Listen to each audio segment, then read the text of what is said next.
Good morning, Chairman. We are now live.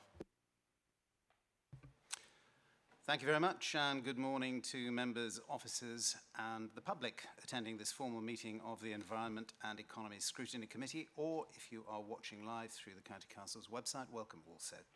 My name is Councillor Ian Carrington. I'm the chairman of this committee. Councillor Martin Griggs, vice chairman of this committee, is also in attendance. The audio-visual feed of this formal public meeting is being broadcast live via the County Council's website, and a warm welcome again to members of the public watching today.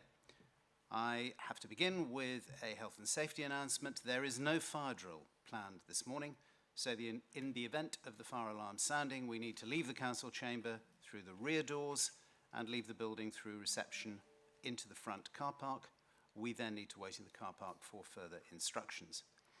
Before we move on further with the main business of this meeting, can I remind everyone to ensure that their mobiles, laptops and iPads are on silent, and if you are a gentleman and still wearing your jacket, you are very welcome to remove it, though I do see that I am the only one who fits that category. Requests to speak will be collated by the Vice Chairman, and we will now move on to the formal agenda. So first is apologies for absence and replacement councillors. Thank you, Chairman. We have apologies from Councillor Bowles, and we have Councillor Sear replacing Councillor Spratt for this meeting only. Thank you very much indeed. And next item is declaration of councillors' interest. Does any member wish to declare any interest that has not been declared previously in their pecuniary interest forms? I'm seeing no hands raised, so no declarations made today. Thank you very much indeed. Next item is item 3, minutes of the previous meeting. This item is to approve and sign the minutes of the last meeting as a correct record. The minutes of the previous meeting can be found on pages 5 to 10 of the agenda pack. Do I have a proposer, please? Proposed, Councillor Higgs. Thank you very much. Seconded by Councillor Linda Wootton.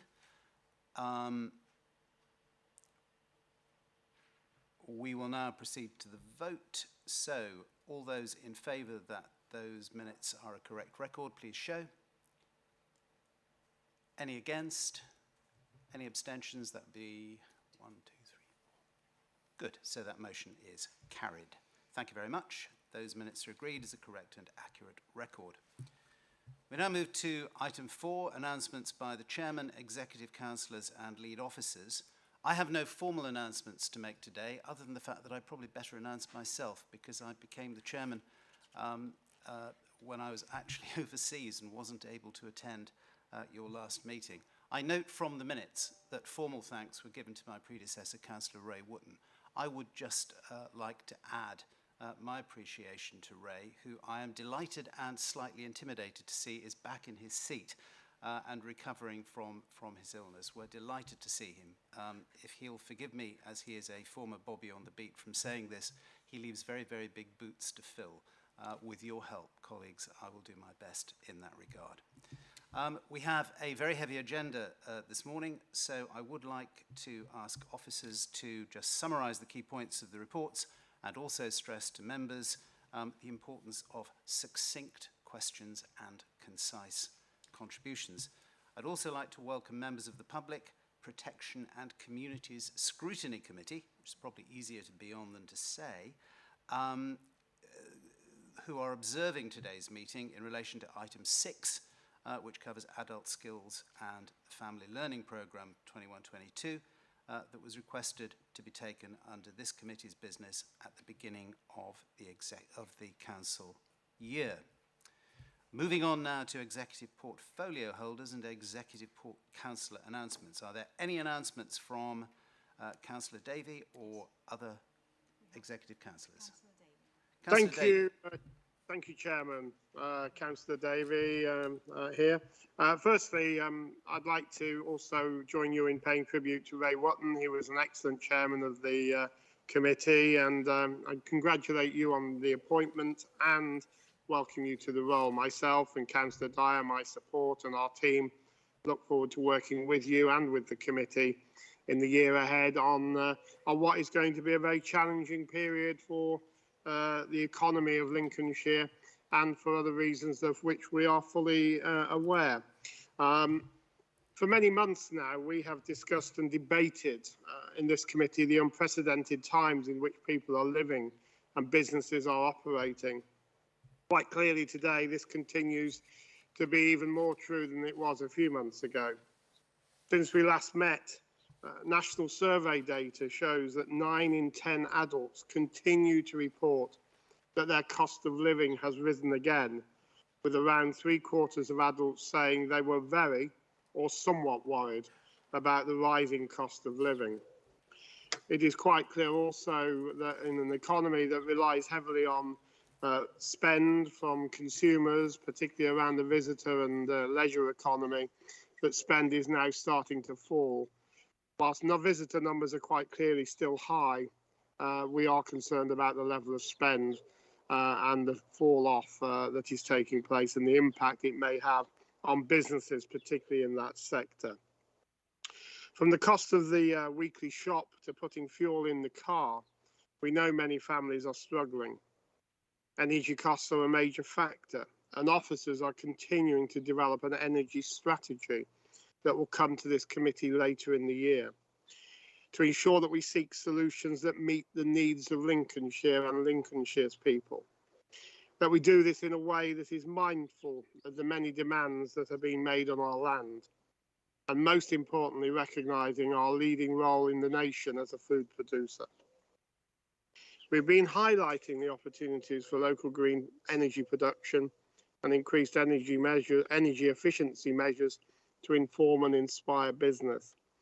Business Lincolnshire and Team Lincolnshire supported an industry-leading net zero event at the Bacchus Hotel in Sutton-on-Sea last Thursday. We had over 60 businesses attending to find out how incorporating renewable, low carbon and low energy systems into their building can support their journey to net zero and reduce energy costs. Despite the challenging business environment, however, we continue to see a high demand for the support we offer to businesses, in particular those starting up and growing, from the advice provided through Business Lincolnshire to the spaces that we provide for businesses to work in. I'm delighted to tell you that the planned reconfiguration works at Eventus in Market Deeping are now largely complete and within budget and on time. This has created an additional 2,300 square feet of lettable space. A small number of remaining groundworks, heating improvements, cladding and roof works will continue to be finished, and that should all take place by mid-August. The new bookable work pods for agile working will be installed over the next month, and the booking system, which will be hosted by the Business Lincolnshire website, is ready to go live, and marketing activity is currently being finalised. The tenants of the final new refurbished offices occupied their new space in the week commencing on the 4th of July. So all tenant moves linked to that scheme have now taken place. Elsewhere, I am pleased to report that we are continuing to engage proactively with a range of government departments. Last week, we submitted our plans for the Multiply programme to help transform the lives of adults across Lincolnshire by improving their functional numeracy skills. At the last meeting of this committee, the potential for electric vehicles was discussed. I am pleased to see that Lincolnshire is the lead authority for a regional bid to the government's levy fund, Local Electric Vehicle Infrastructure Fund. And finally, for me, a date for your diary. On Thursday of this week, Visit Lincolnshire, Team Lincolnshire and Business Lincolnshire will be supporting the Stokes Tea and Coffee Help for Hospitality event, while celebrating the 120 years since the establishment of that company. The day will include panel discussions with industry experts about the hottest topics in hospitality, including agri-food, sustainability and zero waste, and going for growth. Businesses will also be able to receive advice on funding, innovation, business growth, sustainability, and more. So as ever, as I always ask you to do, please champion this event with your businesses. At that point, Chairman, I'll stop, and if members have any questions, I'm happy to take them. Thank you very much indeed, Councillor David. Do any members have any questions for Councillor Davey? Councillor Baxter. Thank you, Chairman, and welcome to your role. And thank you, Councillor Davey. On the point about Aventus Centre in Market Deeping, it's worth remembering that originally the council promised that there would be a new centre rather than a rehash of the old centre. But the work that's been done is very welcome indeed. On the issue of electric vehicle charging points, I might be muddling my funding, but a recent allocation of funding said that there would be electric vehicle charging points in Grantham and a couple of other places around the county, but not in Stamford, where there appears to be a much higher demand for them. Is there any prospect of getting more EV charging points in Stamford? I would hope, Councillor Baxter, to see EV charging points wherever there is a demand for them. And of course, with the government's desire to take us to electric vehicles a lot quicker than it was originally forecast, we do need to make sure we have the infrastructure in place for that to happen. I'm very happy to take offline a discussion with you about what could be done for Stamford and your area, and see if there's any mechanisms to make sure we get EV points in Stamford as soon as possible. Thank you both. If that answers your question, Councillor Baxter, are there any further questions? Councillor Taylor. Thank you, Mr. Chairman. Thank you, Councillor Davey. Just to keep this brief, interest on your announcement regarding the energy strategy. And at this stage, are you able to give any more information on what that expects to include, or the timing of the announcement, such as is that to be based on advice for business or residential properties? Thank you. As you've heard me say before, Councillor Taylor, there are a lot of challenges around energy. You know, it's my view that we should not be building any new homes unless they're zero carbon. We need to embrace the fact that solar tiles are now cheaper than ordinary tiles to go on buildings. So why aren't we putting them on every new house? So we've got to get on and start doing the things we can do locally. In terms of the energy strategy, it's got to be an all-embracing, all-inclusive strategy that looks at all the technologies that are available to us, looks at what we can do to have an energy strategy that keeps costs as low as possible for consumers. And being honest, I think we now need to wait until we see what happens with the new ministerial appointments after the leadership election in the Conservative Party, so we can start engaging very quickly with the ministerial team around energy.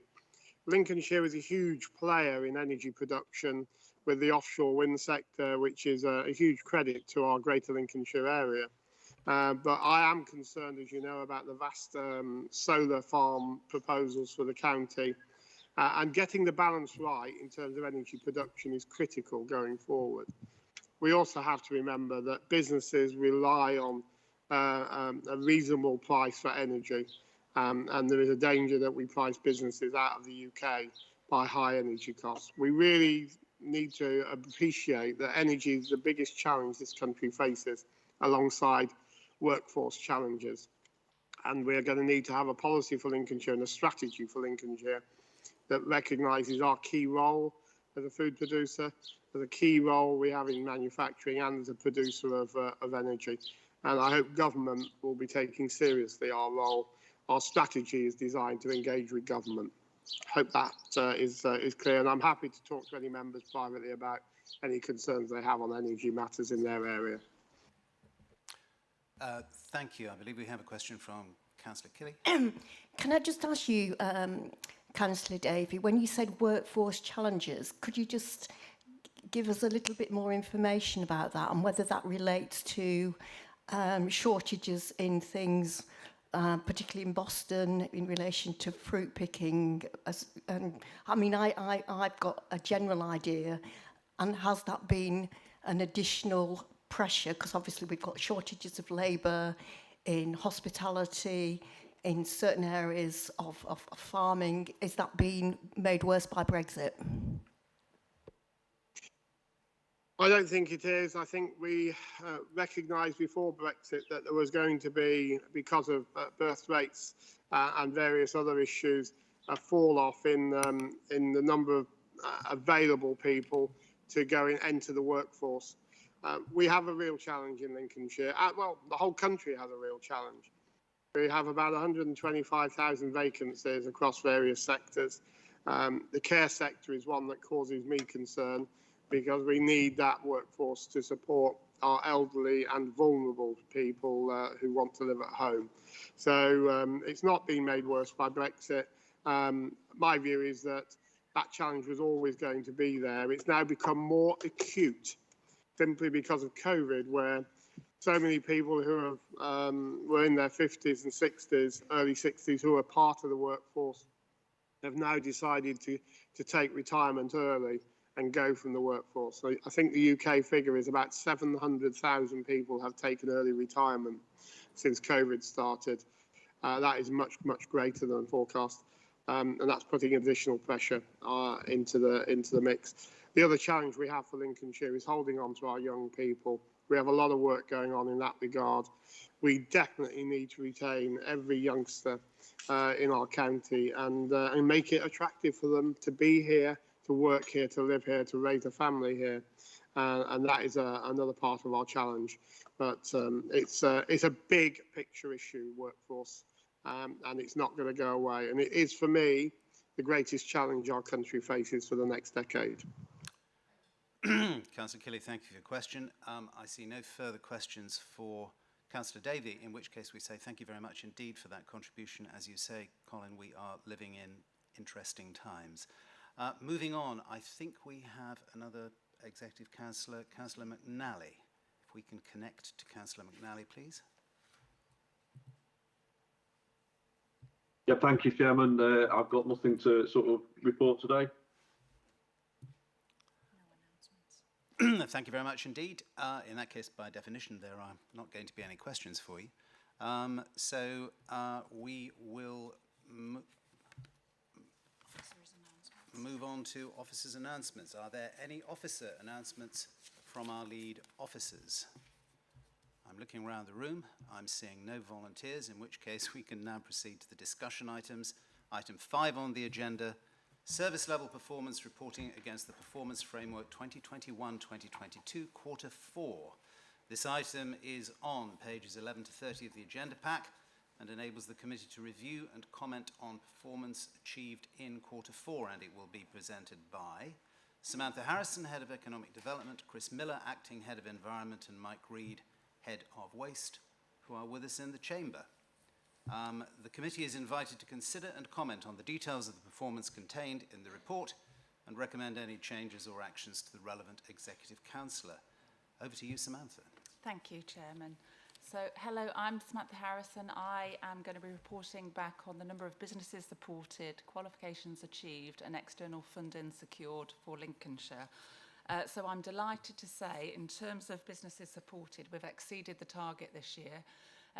Which isn't surprising, seeing as it has been a challenging year for all our businesses. So we've really ramped up support from the Business Lincolnshire Growth Hub and from our business centres across the county. And this has resulted in extra programmes that have been delivered to really help businesses navigate through this time.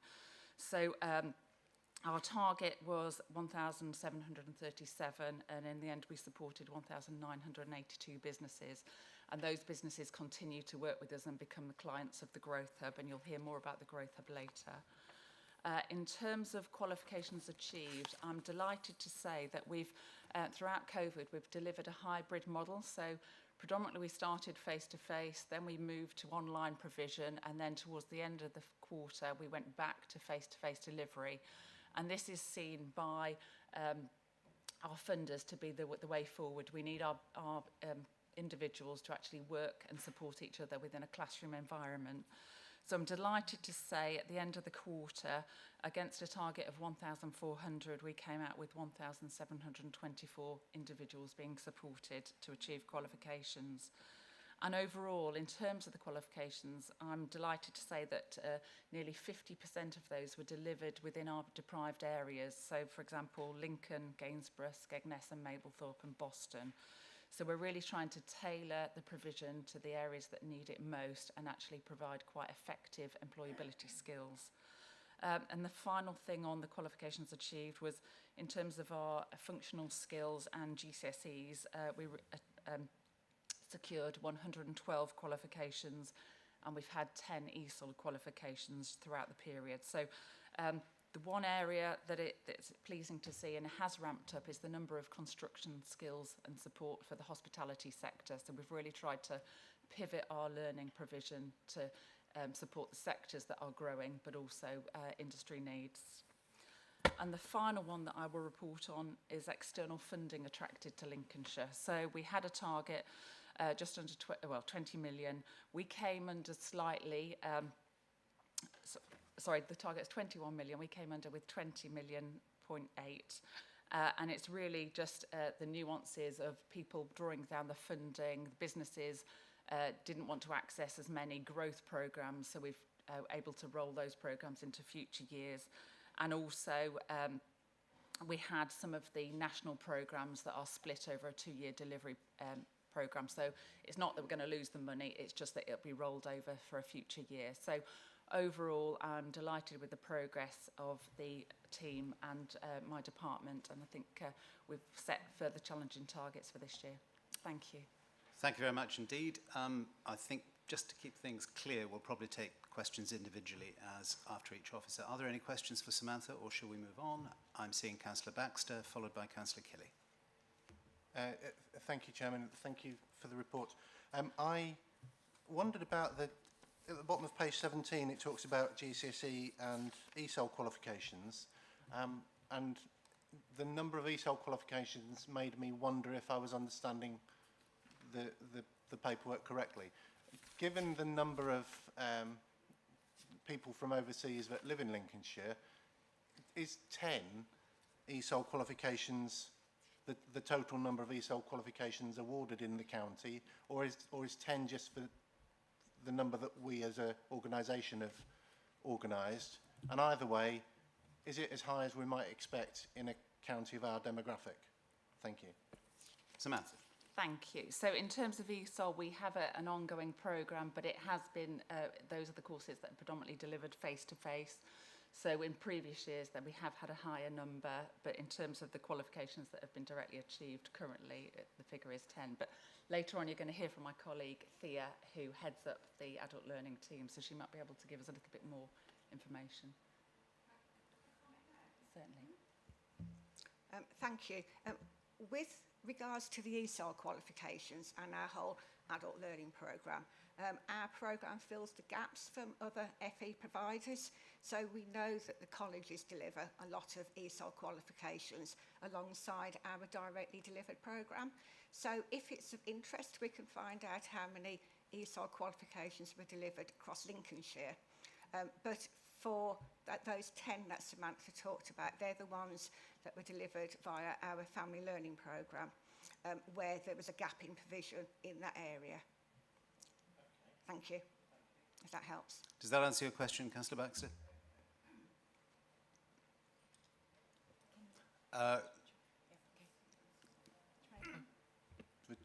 Oh, thank you. Yeah, it does answer the question. And so these are qualifications that we've delivered directly, and plenty of FE providers have provided ESOL in other ways. So in that case, how do we know if we're doing well? Because on that basis, zero qualifications of this type, or presumably any other type, if they were delivered by other agencies, then zero qualifications achieved by adults delivered by us would be fine, as long as other agencies were putting them forward. So do we have any related figures relating to how many qualifications are achieved in the county that aren't claimed under these figures? I understand the question. Who's going to take that, Samantha or Thea? What we can do is we've got that data available, so we can collate that information and report it in the minutes, if that's okay. We'll bring Excellent. It Thank you very much indeed for that. And next it was Councillor Kelly. Thank you for your report, Samantha. Sorry, I've not got my glasses on. And I think the fact that you've got adults, you know, getting more qualifications is really good. And I have asked this before. Obviously, maybe some adults just, what I'm really interested in is when we were talking about employability and workforce issues, is the county going to monitor the fact that more adults are getting more qualifications and skills, and will that translate to more employment? Yes. So we have a commitment where we look and we have to report back the destination of our learners, and we keep checking to understand, have they gone into self-employment or the voluntary sector or employment or gone on to further training. So we have pinch points, we have a dedicated contract that looks after that, and we do report it in. So you're going to hear about our adult learning programme today, but we do have to measure that destination of all our learner groups. Can I just come? Yeah. Because obviously if we've got shortages in hospitality and construction, then we need to see the impact of what you're doing on those sectors, don't we? Yeah. Thank you. Thank you very much. I'm not seeing any further questions. Thank you very much indeed for an interesting report. There's a theme there which I'm sure this committee will be coming back to in the future. So with no further questions, we'll move on now to Chris Miller, Acting Head of Environment. Chris, do you have anything for us this morning? Thank you, Chairman. And very briefly, we're just looking at the flooding performance measures for the investigations under Section 19 of the Flood and Water Management Act, where we're looking at the ingress of water into domestic, commercial, farmland and highway network. So in the last quarter, we progressed 3 further investigations, 2 residential and 8 commercial properties. That compares down from last year where we had 21. We are fortunate, obviously, at the moment to be experiencing a rather dry spell of weather, which will enable us to press on with the backlog of Section 19s that we have. But of course, it does leave us open a little bit to the possibility of extreme weather events later in the year, which may have a more dramatic effect on the numbers that we have to progress. And that's everything. Thank you, Chairman. Thank you very much indeed. I would just observe before moving to questions that Section 19 is something which is very frustrating because it gives us the power to investigate, but it doesn't give us the actual power to enforce action after it, which can make it frustrating. But it's exceedingly good news that the weather gods are being kind to us at the moment. Councillor Fleetwood. Yes, thank you, Chairman. I'm going to be kind and break Chris in carefully to his new role. Section 19, and I will keep saying it, Section 19 is an interesting benchmark, but it only allows for water going into properties. And whilst we've been enjoying a reasonably dry period so far this summer, who knows, we might have a deluge at the end of this warm period, it doesn't allow us to report on water going into domestic garages, sheds, conservatories, or other parts of properties where people are affected. It's about time that somebody somewhere did change those parameters, and I would ideally like to see County Council and others start to move towards a parameter where the outbuildings of properties are actually recorded as well, because they do also put on an awful lot of plight onto residents, and indeed if you stretch it out to commercial properties, to businesses who are coming out of COVID and the effects therein. So I don't know how you would feel towards that with regard to your new role, Chris. Chris, perhaps you could comment on that, and perhaps you could provide as context what the picture is in other parts of the country and whether our metric is basically a national one. Thank you, Councillor Fleetwood, and thank you for breaking me in gently with a question. I embrace the challenge. How about that? I'll take it up with the team leader, Matthew Harrison, and we'll see what motions are being put forward by other bodies as to whether or not that Section 19 element can be expanded, whether or not we're able to record against anything. Obviously, from an office perspective, we already have a backlog of Section 19s where the ingress was actually into the property itself rather than the outbuilding, so adding an extra dimension may cause a resource capacity issue for us. In terms of the national context, Councillor Carrington, I'm afraid, if you pardon the pun, I'm only just dipping my toe in the water in this sphere, and it's something I'll have to get back to you on. Thank you very much. So we'll have that one back at a later meeting. I see no further questions, so we will move on to Mike Reid, Head of Waste. Mike, do you have anything for us this morning? Thank you, Chairman. There are three KPIs in the report. Firstly, the Household Waste Recycling Centre figures, which show the amount of recycled material coming through the centres. There is a decline in the Q4, which is to be expected, as we tend to always receive less garden waste during the winter periods. However, there may be issues that we are unaware of at the moment, because there is still a lower than expected footfall through the sites, which leads on to the other two issues, the other KPIs, which is, one of them is the amount of, sorry, just lose my place there. The amount of material collected at curbside, that is lower than historically expected. I think that's a good thing, because minimisation is better than reduction in recycling performance. So if people are producing less waste in the first place, that is actually a good result for us at this point. But then the overall recycling rate is the KPI, which again is lower than target, what we would expect. I think what we need to be mindful of is that with the difference in behaviour change, with how people work from home and how they produce material, this may be as a result of not just the amount of compost which is received at curbside, but also the amount of material which people are not recycling by visiting the household waste recycling centres. So there are a few issues which we don't fully understand, but I think it's something that, given a bit more time, we should get more data and hopefully get back to a bit more normality with our services, so we can have a more accurate picture. But the targets, the historical targets that we had for recycling, I think we have been discussing whether they should be rebalanced and reset as a consequence of COVID. But I think at the moment we're sticking with those targets. It's good to be ambitious, but we do need to be realistic in that a lot of these kind of this performance that we call it is at the behest of the public and what the public actually do. So there's a challenge ahead with education and engaging with the public, but I think it's something that we do fully embrace, and it will be kind of further impacted by the Environment Act, which is a report which is delivered later in this agenda. So thank you. Thank you very much indeed, Mike. Members, do we have any questions? I'm seeing two hands go up at almost the same time. I'll take Councillor Kelly first. I think what you're doing is really good, but I've always had a real problem, because the emphasis is on the households and the consumers trying to recycle.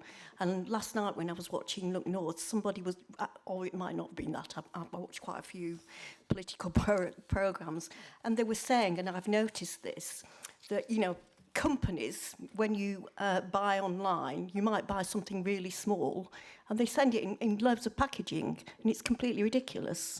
And obviously, as a county council, we can't do anything about that. And I find it really frustrating that we are trying to, you know, make households more environmentally friendly, whereas some companies are just carrying on. I won't mention them, but I think we all know which one I mean. And I just wonder what. So it's a comment really, rather than a question. I wonder what other people think about that. Can I, sorry, just to respond, there is a push from DEFRA to not just address municipal waste in terms of what we do as local government, but also the private sector. There is going to be more emphasis on taxation, and it will be mentioned briefly in the Environment Act, but there is a bit of a seed change, a recognition that with extra taxation and enhanced producer responsibility, the producers of this material in the first place have to contribute to the disposal of this material. So, but it's going to be a long haul, but I think if there are any kind of detailed questions, I'd happily take that offline. Thank you. Thank you very much, Mike. I think next was Councillor Baxter. Thank you, Chairman, and thank you for the report. This, I'm trying to find a different word than dismal for the recycling rate for the county, and it's a shame to see that it's still falling the recycling rate. In days gone by, we've seen on political leaflets at election time that a rate of 50% recycling has been achieved in Lincolnshire. Those were the days. Now we've not even got a target of 50%, and the officer, Mr. Reid, has said that we're talking about rebalancing or resetting targets. When we say rebalance or reset targets, do we effectively mean reduce targets? And is that so that we don't look as bad because we're closer to a target that we're not hitting? That's my first question. My second question. I'll tell you what, we'll take that first question and then move to the second one. I would ask members, though, because we have a lot of people wanting questions, to be as succinct as they can be. Mr. Reid.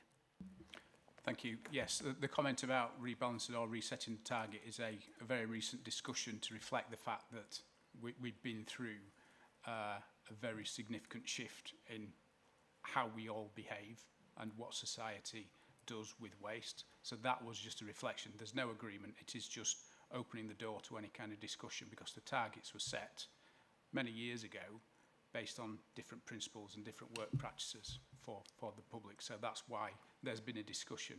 We don't accept that we want to reduce performance or we don't see lower performance, but I think we do have to accept that we may want to be more realistic, but that's just open for discussion. And it has been discussed with the Lincolnshire Waste Partnership just yesterday. So I'll keep that concise. Thank you. Thank you for that. I would just add, before we go to Councillor Baxter's second question, that what I think you were saying earlier, we're having we can see evidence of a change in progress of people's behaviour, but from what you say, we don't fully understand the motives or the circumstances behind that. What steps can we take, if Councillor Baxter will forgive me throwing in a supplementary, what steps can we take to improve that understanding?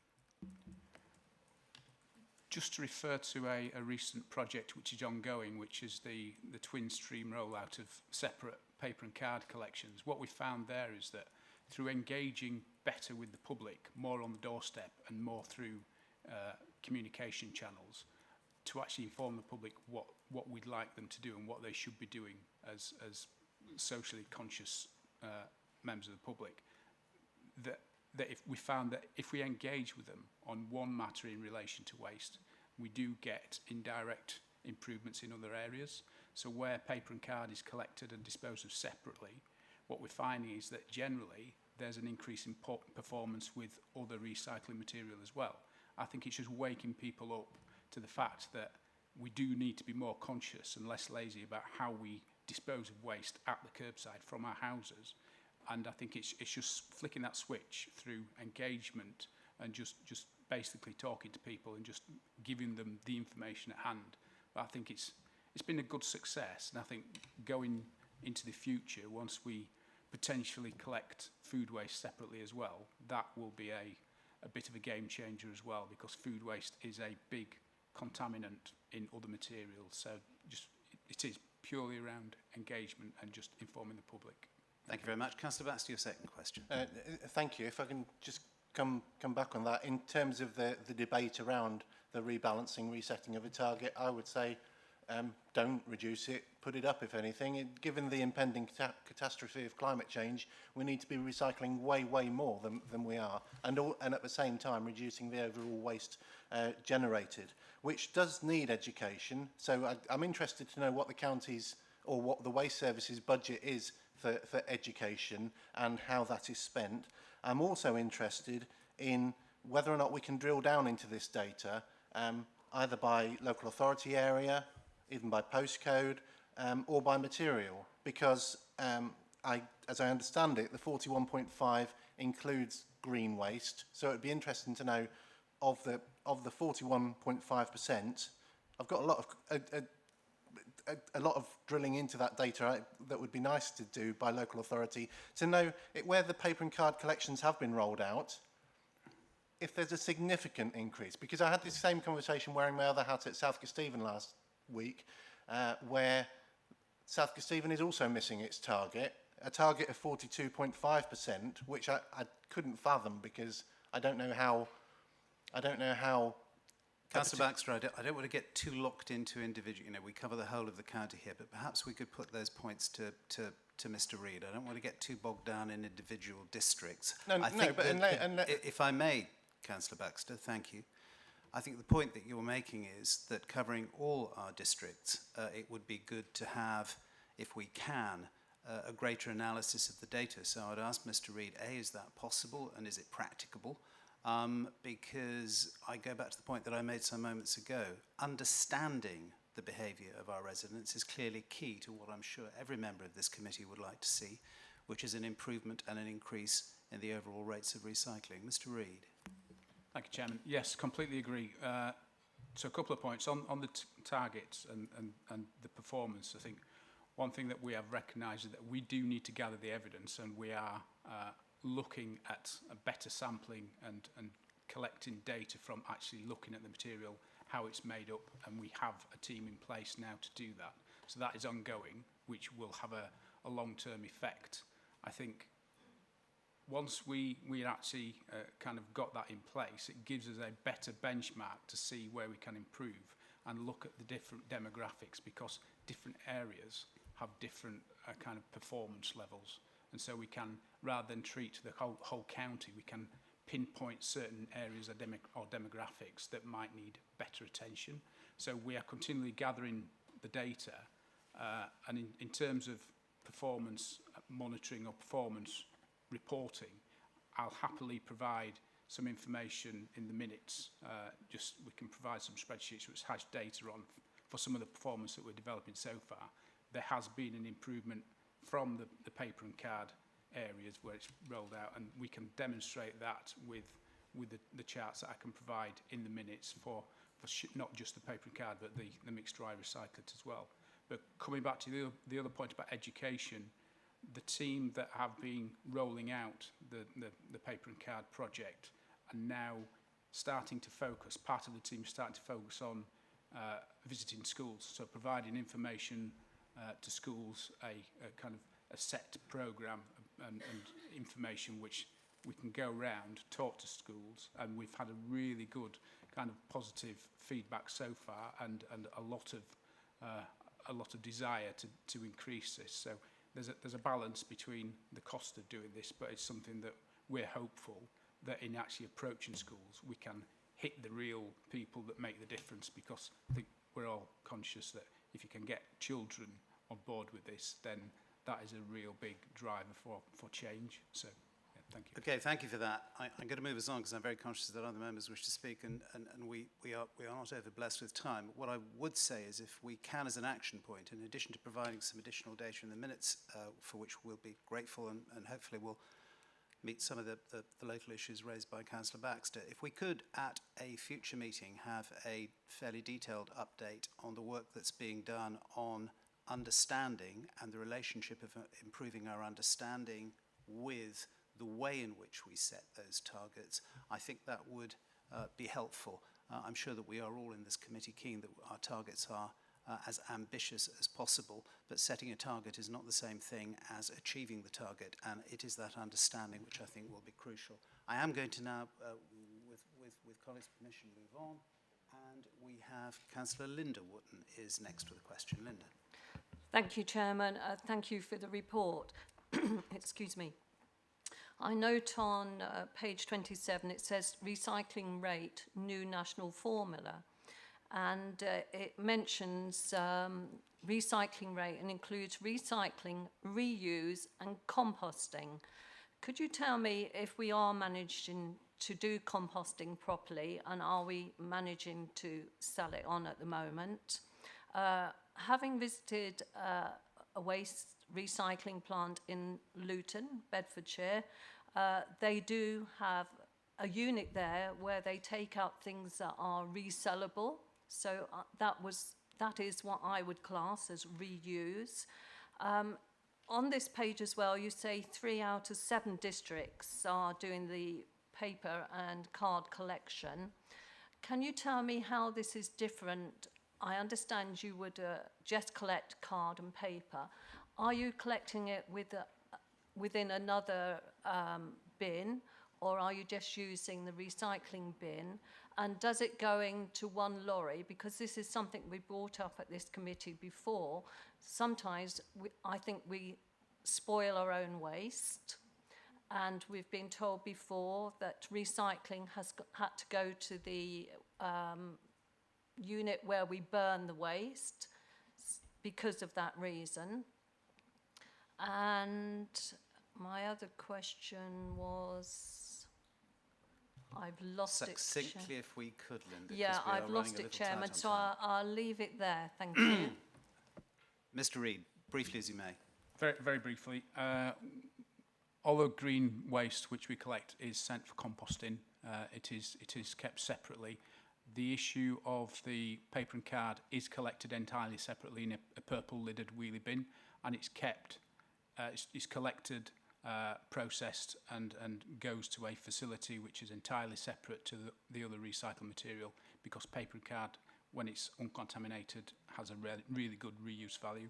In terms of reuse, we are looking at having a reuse facility or ability on our new household waste recycling centre at Tattershall, where people can come and not just kind of send material for recycling, but have a kind of, whether it's a shop or some kind of charity facility on the site to reuse it, because that will be better. And yes, I think that's every question I had. Thank you. Content with that, Councillor Wotton? Yes, thank you, Chairman. The other thing was education, because I know that's something we brought up at this committee. I'm glad the officers have listened to us, and I'm glad we're implementing it, because educate the children to educate the adults. Thank you, Chairman. Absolutely right. And the final question is from the Vice Chairman, Councillor Griggs. Thank you very much. It is similar to Councillor Baxter's in terms of more information. I know I've seen and had many complaints in my inbox recently, and I'm pleased we've acknowledged the fact that frequently the outlets are full and we can't remove them. Do we have the figures on how many times people have gone and been rejected across the county? Because I know, at least in Boston, some people have been 2 weeks on the trot, several days, and found that containers are still full and still not been, and it's all well and good educating, but there's only so many times people will try, and as we know in the world of social media, the moment it happens, people start going, well, why should I bother? You know, petrol's really expensive, it's out of town, etc., etc. If you could just come back to that. Thank you. Yes, we do record the disruption that occurs, and it helps us to develop the pattern. I think one thing that we have done to mitigate this is to put in extra haulage capacity in the last few weeks, and also different outlets where we can dispose of the material, because some of the disruption, well, most of this disruption is down to external third-party commercial sector that we don't control. We have to employ haulage companies and off-takers to take the material. If there's any kind of disruption in the supply chain, we face that at the recycling centres. And just coming back to a previous point about material being spoilt, what happens is, if we do have an emergency, sometimes we may have to send material to the energy from waste plant for incineration, which is not ideal, but we have to clear the material because it doesn't stop accumulating. And this is why it's something that we don't like to do, but occasionally we have to do that where there is some kind of disruption in the service. Thank you. If I could just quickly come back, could you circulate some of that information to councillors on this committee so we can get an idea of the breadth of the issue, or whether or not it's just blowing our inboxes up because people react badly? Thank you, Councillor Griggs. Thank you, all members, for those questions, and thank you for officers. We are out of time on this section, Councillor Baxter. I will move on. I'm sure you can put a further question through privately. Excuse me. We have to conclude this discussion because there are other items awaiting us, but I move on to the proposal, which is that I move that the committee endorses the report and is satisfied with the performance achieved to date, and I ask that our comments from today's discussion are passed on to the relevant executive portfolio holding councillors for consideration as recorded, and in particular I would ask that we note the additional information which we have discussed, particularly on waste data, but also on the section 19 metrics. Does anyone dissent from that? Councillor Baxter dissents. Does anybody else dissent? Do we go to a formal vote or not? No. No. In that case, that is agreed by a majority, and we move on to the next item on the agenda, which is the Adult Skills and Family Learning Programme 2021-22. This item is on pages 31 to 38 of the agenda pack and invites us to consider the work undertaken and activity delivered as part of this programme. The report will be presented by Justin Brown, Assistant Director Growth, and Thea Croxall, Adult Learning and Skills Manager, who are with us in the chamber. And in terms of actions, we are invited firstly to review and comment on the successes made in the 2021-2022 academic year, and secondly to highlight the additional areas for consideration to meet the needs of businesses and constituents at a district council level to inform the 22-23 Adult Skills and Family Learning Programme planning. Over to you, Justin and Thea. Who's going to start us off? Thea. Thank you, Chairman, and thank you for giving me the opportunity to update you on the delivery of the Adult Learning Programme. So the last update to this Scrutiny Committee from Adult Learning was back in October 2020, when programme delivery was heavily impacted by COVID. So today, as outlined by the Chairman, I'd like to provide some information on the activities that we've undertaken this year and to invite your comment on our plans for the new academic year. Firstly, I'd like to draw your attention to section 2.1 of the report, which provides information on the 22 subcontracted providers we are currently working with who deliver the majority of our adult learning programme. So performance data released yesterday indicates that we have worked with 5,793 learners since the beginning of August 2021, delivering qualification and non-qualification programmes. Providers have been very flexible to meet the changing needs of our learners post-COVID, resulting in high satisfaction of around 98%. In section 4, I have highlighted a number of activities that we are particularly proud of. Of particular note is the responsiveness of our providers to changes in demand during the current academic year. For example, in the autumn term, we provided ESOL and family learning programmes for refugees from Afghanistan in South Kesteven. And more recently, we have put on additional ESOL courses as they've been required for refugees from Ukraine, working in partnership with the DWP and voluntary and social community organisations in a local area. We're very proud of the work we do to move those learners who are looking for work along their journey to gain employment, in particular, as mentioned by Samantha earlier today, supporting the construction and the tourism sectors. We were delighted that the Learner of the Year awards were presented in person at the Lincolnshire show this year, and we are continually impressed by the courage of our learners to persevere with their training and to acknowledge where they have skill gaps.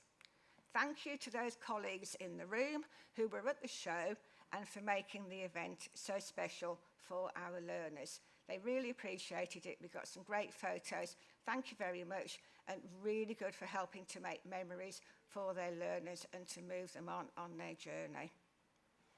So finally, included with the paper was a dashboard outlining our programme planning for the 22-23 academic year, which will start on the 1st of August.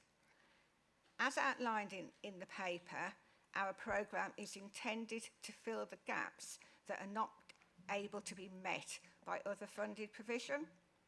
For example, we know that there is considerable cross-district connectivity between Lincoln and Highcombe, and therefore we know learners travel from Highcombe into Lincoln for provision. However, we do recognise that there is a shortfall of provision in South Holland, which we'll be addressing in year. Thank you for taking the time to read the adult learning paper and for listening to me this morning. As outlined earlier, members of the committee are invited to review and comment on our planned programme for the new academic year. and to highlight any additional areas they would like us to consider to meet the needs of businesses and constituents at a district council level to inform future curriculum planning. Thank you.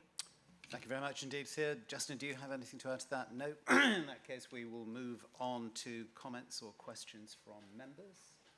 Councillor Griggs. Yeah, thank you very much. It's always nice to see that the county are trying to help people get qualifications. It's more a comment in terms of reporting. I can see the number of academic qualifications proposed for next year. I didn't know, obviously, we achieved over 800. What sort of pass rate is that?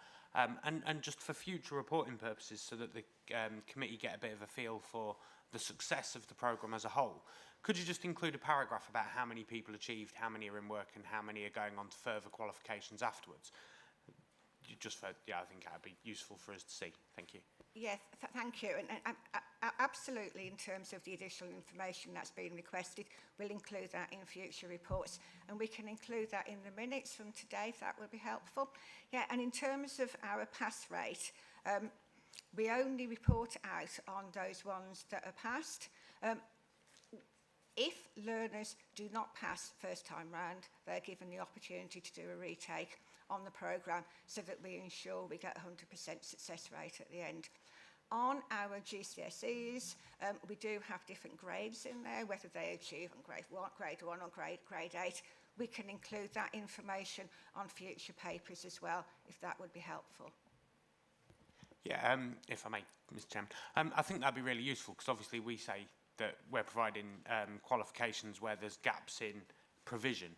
And so I think it'd be quite useful for us to see the breadth of grades achieved, because obviously I'm sure most people on the committee, myself included, would assume it's either people where rurality is an issue, transport may be an issue, or where they don't have any qualifications in the first place and it's the starting leg up. So it'd be interesting to see how many higher level qualifications people achieve. So yeah, if that could be included as well, that'd be great. Yeah, thank you. And I'm delighted to report that in year we were awarded with some level 3 qualification funding as well. So we're able to progress our learners, as you're indicating, from entry-level qualifications onto level 3, so that they can then move into either into employment or into higher education, as is their preference. So thank you. Thank you very much indeed, Thea. I think Councillor Fleetwood is next. Yes, thank you, Chairman. It's just a comment, a very quick comment. I was at the Lincolnshire show with the awards presentation, and it was very rewarding to me as a councillor to see the people who were, the few people that were there, that were actually overjoyed to be receiving their awards presented by the leader and others during the session. They really do, they really have achieved, and that's just a few people, the pinnacle, if you like, of what we see as councillors, but it's all the hard work behind the scenes that both the officers and the individuals have put into gaining these awards, because I'm sure that some people have had to strive long and hard to actually hit the levels they have. So congratulations. Thank you. I think we'd all second that. These are great personal achievements, as well as things that are of general importance to the future of our county. And for many people, it's quite tough. Particularly, we tend to think of leafy rural areas as being well provided, but there are areas of deprivation in the countryside and rural areas just as there are in our big cities. And this kind of programme is enormously important in trying to address those. Councillor Baxter, I think you were next with a question. Thank you, Chair. And a very interesting report, but I'm not sure what I'm reading. I look at paragraph 2.3, which talks about family programmes, and then I try and cross-check that with page 37, which is the dashboard. When we talk about 503 improving outcomes for families at the top of the page for high-level overview, what is that? Is that marriage courses, parenting courses, how to keep up with your children courses? I don't know what it is. Neither do I know what employability and skills is, if it's not qualification programmes. I can guess, but I'd rather not guess. And then over the page at the bottom it says breakdown of directly delivered family learning provision by district council area. What does that mean? Thank you. Thea. Okay, thank you. So good comment in terms of the skills provision, and with the minutes we'll include some breakdown in there of the types of courses that are delivered to give you a better idea. You know, it is, as you're saying, things like get into construction, get into retail, to give our learners a bit of a taste of what's involved in those courses before they then move on to other employability courses to get them into work, including CV writing, interview skills. In terms of the improving outcomes for families, as you indicated, a lot of those are delivered in schools, delivered in partnership with schools. They're called family learning programmes, and parents are targeted who don't have a level 2 qualification and whose child in turn would benefit from the parent attending a course in school, where they can learn about how children are taught, to give them skills to support them at home, for example, with their reading or with their writing, or with their early numeracy, and also to raise awareness with the parents of the types of programmes that are offered through our wider programme, in case they would like to then move on to something else, so that when they are ready to go back to work, when the children are a little bit older, they've already started on that journey. Thank you. Councillor Baxter, do you want to come back on that? Yep. So the family learning provision at the bottom on the dashboard is the programme that's delivered by our own tutors that we employ within the council in schools in Lincolnshire. That is supplemented. Sorry, perhaps the report could be clearer. Supplemented by programmes that our subcontracted providers deliver in schools as well. So there's great cross-working between the two parts of the organisation, so that learners will be signposted and progressed from a directly delivered programme onto a subcontracted programme. Justin, do you want, I'll come back to you in a second, Councillor Baxter. Did you want to add something to that which might improve? It was a separate matter, Chairman, if I may. Fair enough. Councillor Baxter, are you content with that? The thing, if I can just say one thing, when we were discussing an earlier item, because, as I understand it, what we provide as the County Council exists very firmly within a context of other providers, two things occur to me. Firstly, going forward, if we could, when we write reports, where we, for example, refer to another programme which is not going to be discussed in detail, a brief footnote just explaining what it is would be helpful for those of us who are not as involved in this world as our professional officers might be. And the other thing is, going back to what I think Councillor Killy, I think it was saying earlier on, and Councillor Baxter, the context is absolutely vital. So if we could, as a matter of course, place what we do, at least in some top-line context of what other providers are providing, I think that would help this committee have a greater understanding of the work that we're doing and the value of that work in the context of the overall provision which is being offered and the match that has with economic and social need. Councillor Baxter, come back to you. Thank you, Chair. Thank you for the answer. The first bit was quite helpful in terms of understanding what the improving outcomes for families provision was. I'm still confused about the chart at the bottom of page 38. I see that East Lindsey had 44 and South Kesteven had 218. I don't know if that's something that, as a South Kesteven councillor or as a county councillor from the South Kesteven area, that's something I should be worried about or pleased with or whatever. So I'll pick it up offline probably. But I don't think, as you've just said, Chair, I don't think that it's something that Joe Public would understand from reading this report. It's impenetrable. It's hard to understand. It's hard to get. Yeah, I wouldn't go quite that far, but I think it is important that everybody understands these reports. They're public documents as well as those for us, and the public, of course, doesn't have the opportunity that we have to ask questions. So if we could just bear that in mind going forward, there's always a balance between the very technical and a wider public understanding. But if we could have a little bit more data about what the programmes are and a little bit more explanation, I think that would help with clarity and the understanding of the committee. I'm looking around the room to see if there are any further councillors who wish to speak. Justin, you had an issue to raise. Yes, Chairman, thank you. I guess the debate of the last 2 or 3 minutes has hit the nail on the head of what I was going to say, which is that the skills system is, for those of us who work in it, fragmented. For those who look in on it, somewhere between misty and foggy. And one of the pieces of work that Samantha and Thea and I are doing at the moment is working with government officials on what we're calling a whole system approach to employment and skills, another set of jargon. But essentially what it is saying, instead of having fragmentation and instead of having lots of initiatives, some chosen locally, some chosen in Sheffield, some chosen in London, etc., there should be a focus very much on local priorities, and that it is the role of county council to help to articulate those local priorities to those decision makers. So perhaps in about 3 months, as we've worked through some of those processes, that would be a very helpful leadership debate for us to have around this scrutiny committee, which would then, I think, reassure members that we are setting a strategic direction based upon local priority, as opposed to jumping through some of the holes that we have to jump through as a result of this fragmented system.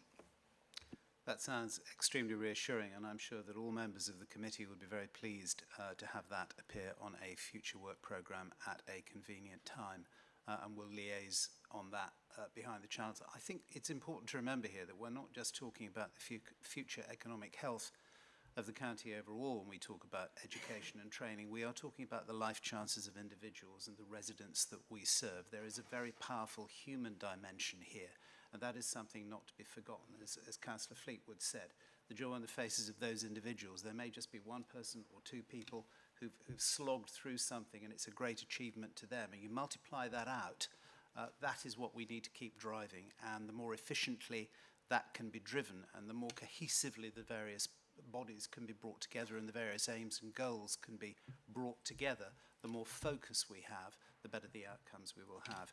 Right, I see no members wishing to speak, so we will conclude this particular and very good discussion, which we will come back to at a future date. But the proposal is that I move the committee receives the report, that we're satisfied with the programme delivery to date, as well as with the significant successes of the adult learning programme achieved, and request that our feedback and comments from today's discussion are taken under consideration in relation to the planned programme dashboard of future activity. I also move that a further update is added to the work programme of this committee for progress captured in 22, 23, and of course a certain amount of additional data will appear in the minutes, and we will come back to that other issue which Justin has raised at a future point in our work programme.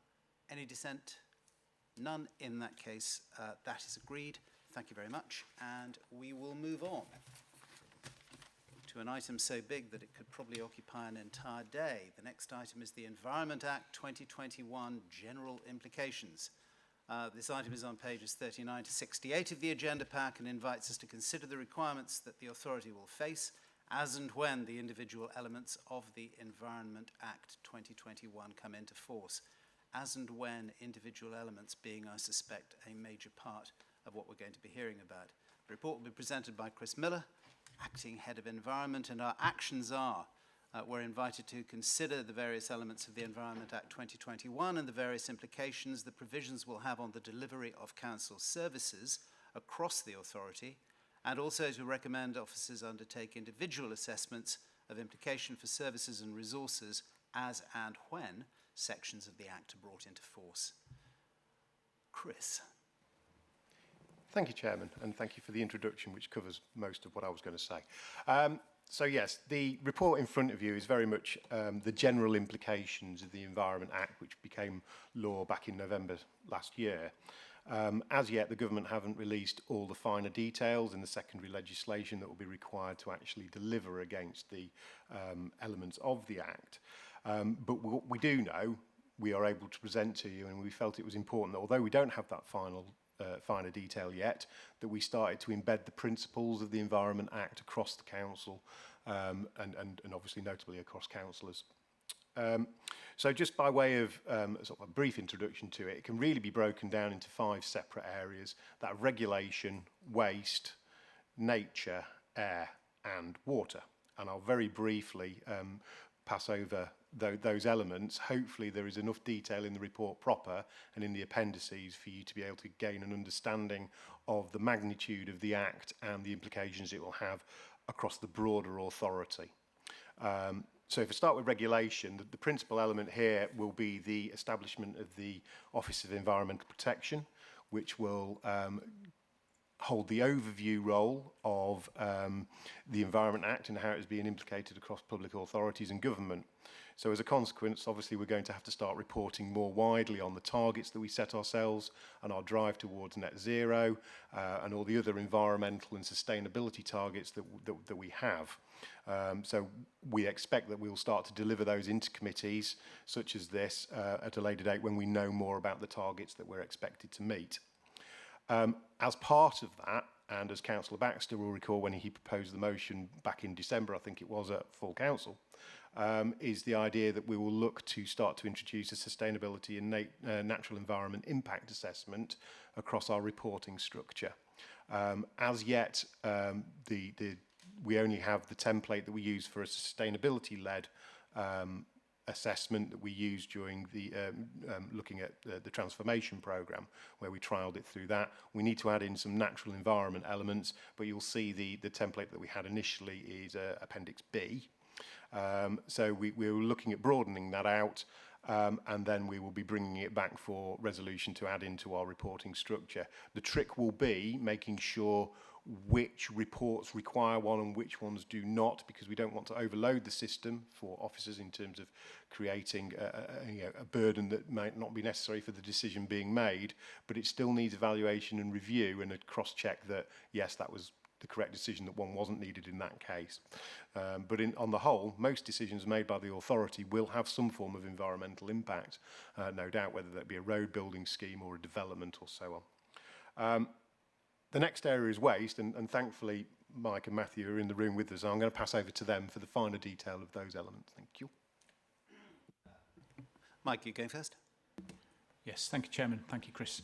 The most significant direct consequence of the Environment Act will be the requirement to collect and dispose of separate food waste.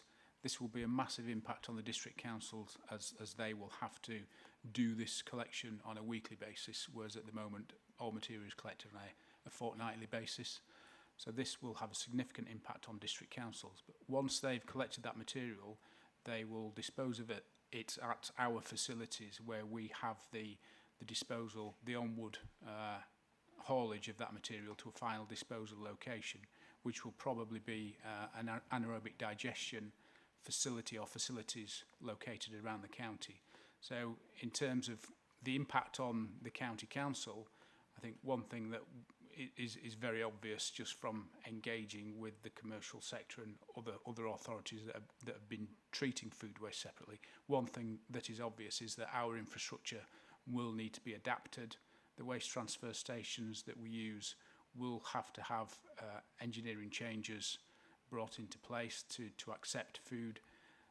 We then have to have contracts after that where we can send the material to be disposed of, which, as I alluded to earlier, we're at the behest of the commercial sector, so we are engaging with the commercial private sector at the moment to try and improve and beef up that capacity in the county. So there will be some significant spend required on the authority in terms of capital.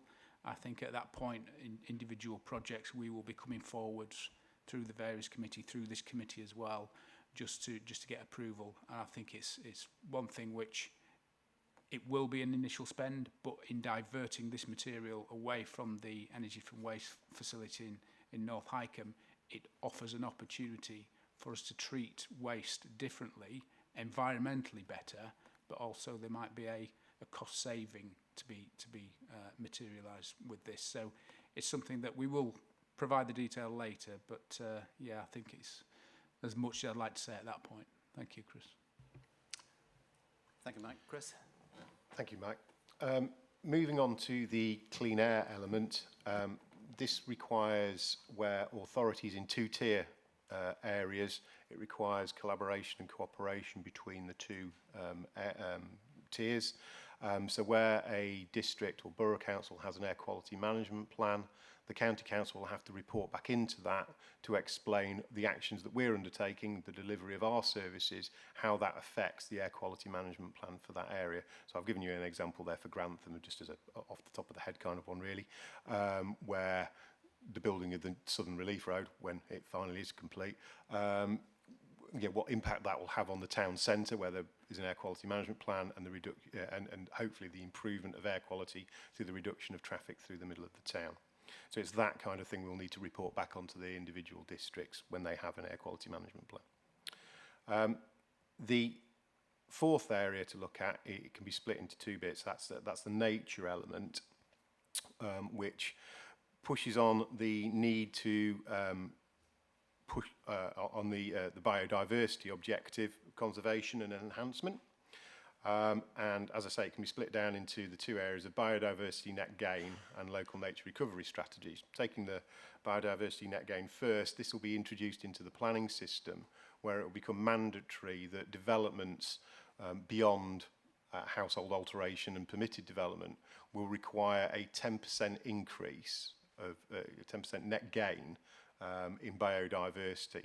That can either be delivered within the project itself on the site, or it can be delivered off-site at habitat banks, for want of a better phrase, which provides opportunities for land managers to sell on their biodiversity improvements to developers, so that that can be found elsewhere outside of the development where it might be constrained and might not be able to be delivered there. So, for example, it does provide the authority with potential opportunities as a landowner, that we may be able to put aside some of our own land to gain biodiversity credits brought in by developers to offset their own proposals. But it will also, in terms of the impacts on the authority, require our planning colleagues to spend more time looking at ecological factors and balancing in the biodiversity net gain based on a very specific calculator as released by DEFRA, where you have to assess the individual elements of each site as to what percentage net gain is being achieved. The second area in nature is local nature recovery strategies. We know a little bit more about these. We have been proposed as the lead relevant authority for the greater Lincolnshire area, which will be the strategy area, so including our unitary neighbours to the north.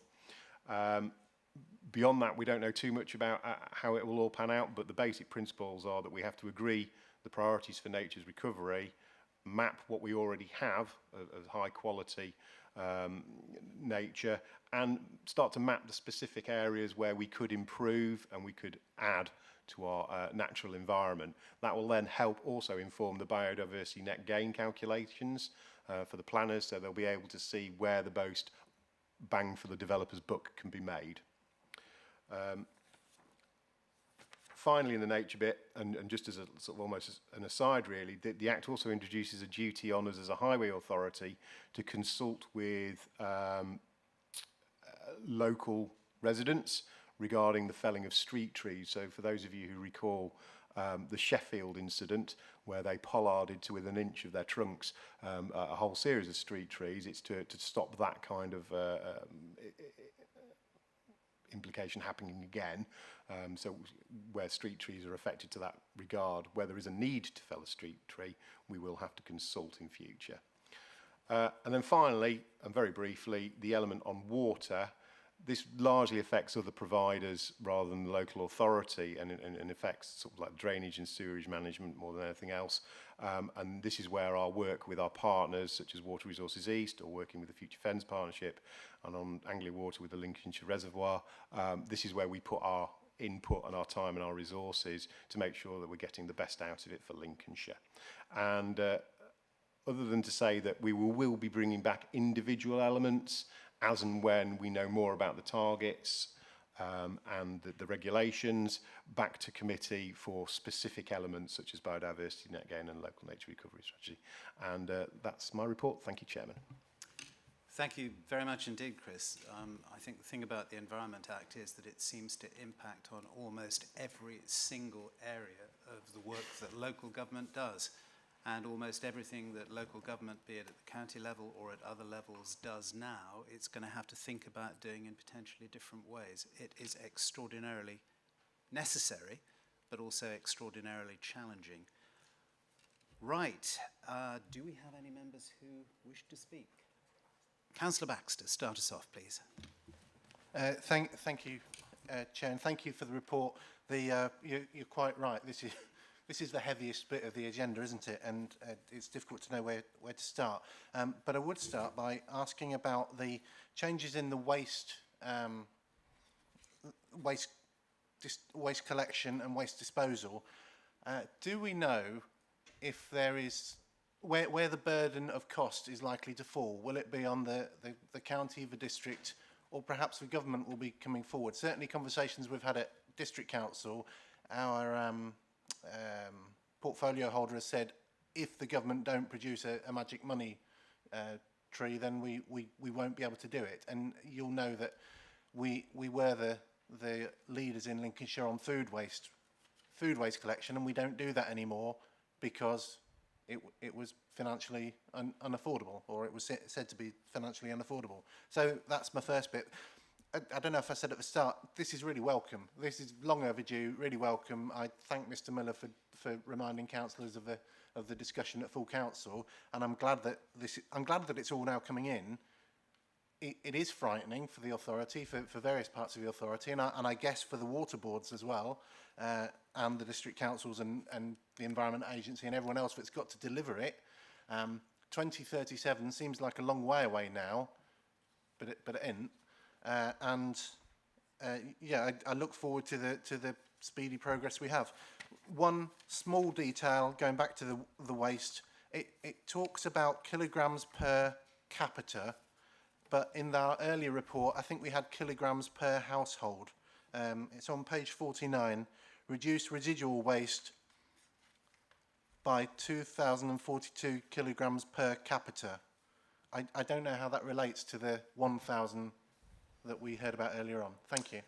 Thank you, Councillor. I go back to Mike. Perhaps you could tell us, firstly, the answer to that just technical question about per capita or per household. And secondly, bearing in mind that we are part of the Lincolnshire Waste Partnership, the interest of costs raised by Councillor Baxter is an extremely pertinent one to many of us in the room. We'd love to hear about that. Thank you. I'll address the cost issue first. Early indications from DEFRA was that there will be new burdens funding available to meet this. However, that, was it £300 million for the whole country, seems to be very short of the mark. We still don't have clarity, so we know as much as your district colleagues in relation to where the funding will come from.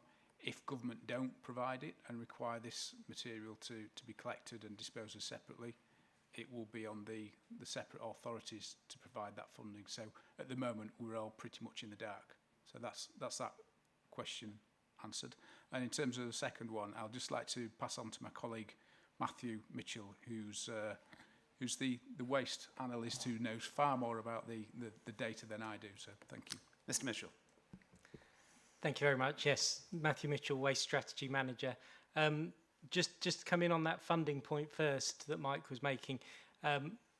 Mike has already made reference today to the extended producer responsibility requirements, which will be another funding stream coming through to help with some of the changes that are required under the Environment Act, changes to waste collections and processing. So packaging manufacturers and producers will be passing funding through to help fund. So that will be an additional stream for us, as well as potential new burdens funding. In terms of the specifics of the kilograms per capita and kilograms per household, the 1,000 kilograms per household is overall the total waste. It does get very confusing with the definitions of kilograms per capita and per household, but that figure per capita is to do with residual waste. So that's That's the non-recycled waste. It's a different way of measuring basically the same thing. The reason we went for household in terms of overall waste was district councils expressed the preference to know roughly how much was going to be in each household's bins, and that's how much it is per household. Per capita is just a different way of looking at it, and apologies that can get confusing, but that's what that target does appear to be. Thank you very much for those replies. Are you content with that, Councillor Baxter? As content as can be. And it's Councillor Linda Wooden. Thank you, Chairman. Councillor Baxter's already brought up about funding and costing, so I'm just going to ask on page 46, as Grantham is an air quality management zone, could somebody tell us what PM 2.5 emissions are, please? Thank you, Chairman. Who's going to take that? Is that Mr. Miller? Chris. Thank you, Chairman. Thank you, Councillor Mrs. Wotton. Now, this might be a brave stab in the dark, but I think it's particulate matter that's of 2.5, and I can't remember exactly the measurement, but it's micron-ish. I will get a fuller, more explanations, but it's the very small particulate matter in the air that obviously causes the effects on people's health in terms of pollution, and usually generated by such things as traffic and industry. But for the exact terminology, I will look it up. I'll see if I can find it on Google in a second. Thank you for that. And if it's not on Google instantly, perhaps we could include it in the minutes. Do we have any further speakers? Members? Councillor Kelly.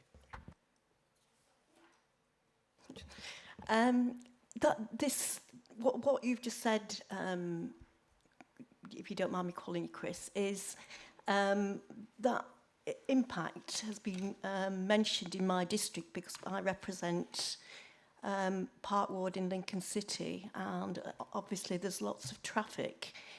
I'm confused. How is it going to be measured? Is it going to be measured by district or by Lincolnshire? I mean, obviously it's at its infant stage, so you may not know, but that would be really helpful because then you would actually have some evidence, you know, of variations in areas. Thank you, Councillor Keeley. Yes, I mean, it will depend very much on the district authorities, the Tier 2 elements of it, as to where they have their air quality management plans. But if you can probably imagine, they're going to be based on the urban centres as opposed to the rural, wider Lincolnshire context. And obviously it's measured. There are monitors and stations that monitor the air quality, and basically they'll be looking at reducing the amount of particulate matter in the air. And our role as LCC will be to demonstrate what we are doing to aid in that reduction. So it's not just a district council function to reduce the air quality, it's beholden upon all of us to do that.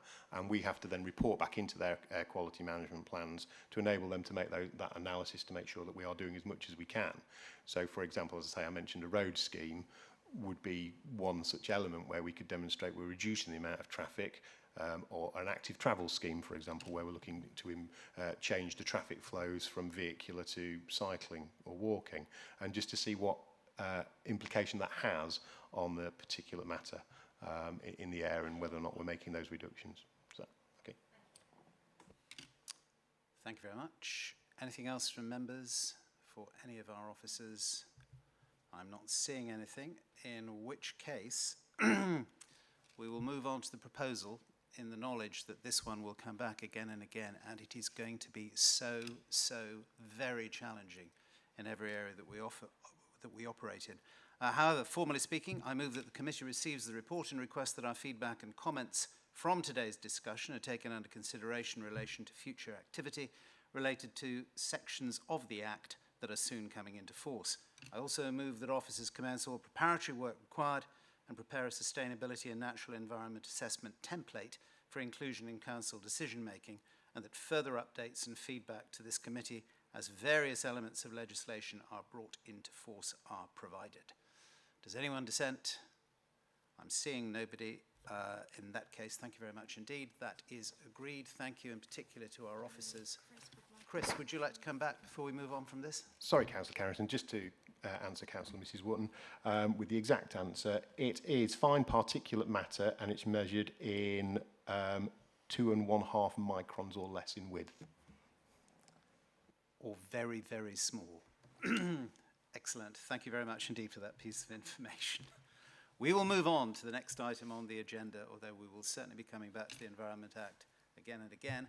And that is an update on Visit Lincolnshire and Tourism Commission. And this item is on pages 69 to 76 of the agenda pack and updates the committee on activities taken in year 1, i.e. 2021-22, to deliver the Tourism Commission Action Plan. The report will be presented by Mary Powell, Place and Investment Manager, who is with us in the chamber. And the actions are that the committee is invited to note the current progress and provide input to assist officers to plan and facilitate future visitor economy interventions, and secondly, to consider the Year 2 Action Plan and determine whether it provides a local, cohesive, evidence-led response to meet Greater Lincolnshire's visitor economy challenges and aspirations. Mary, you've waited very patiently. Over to you. Thank you, Chairman.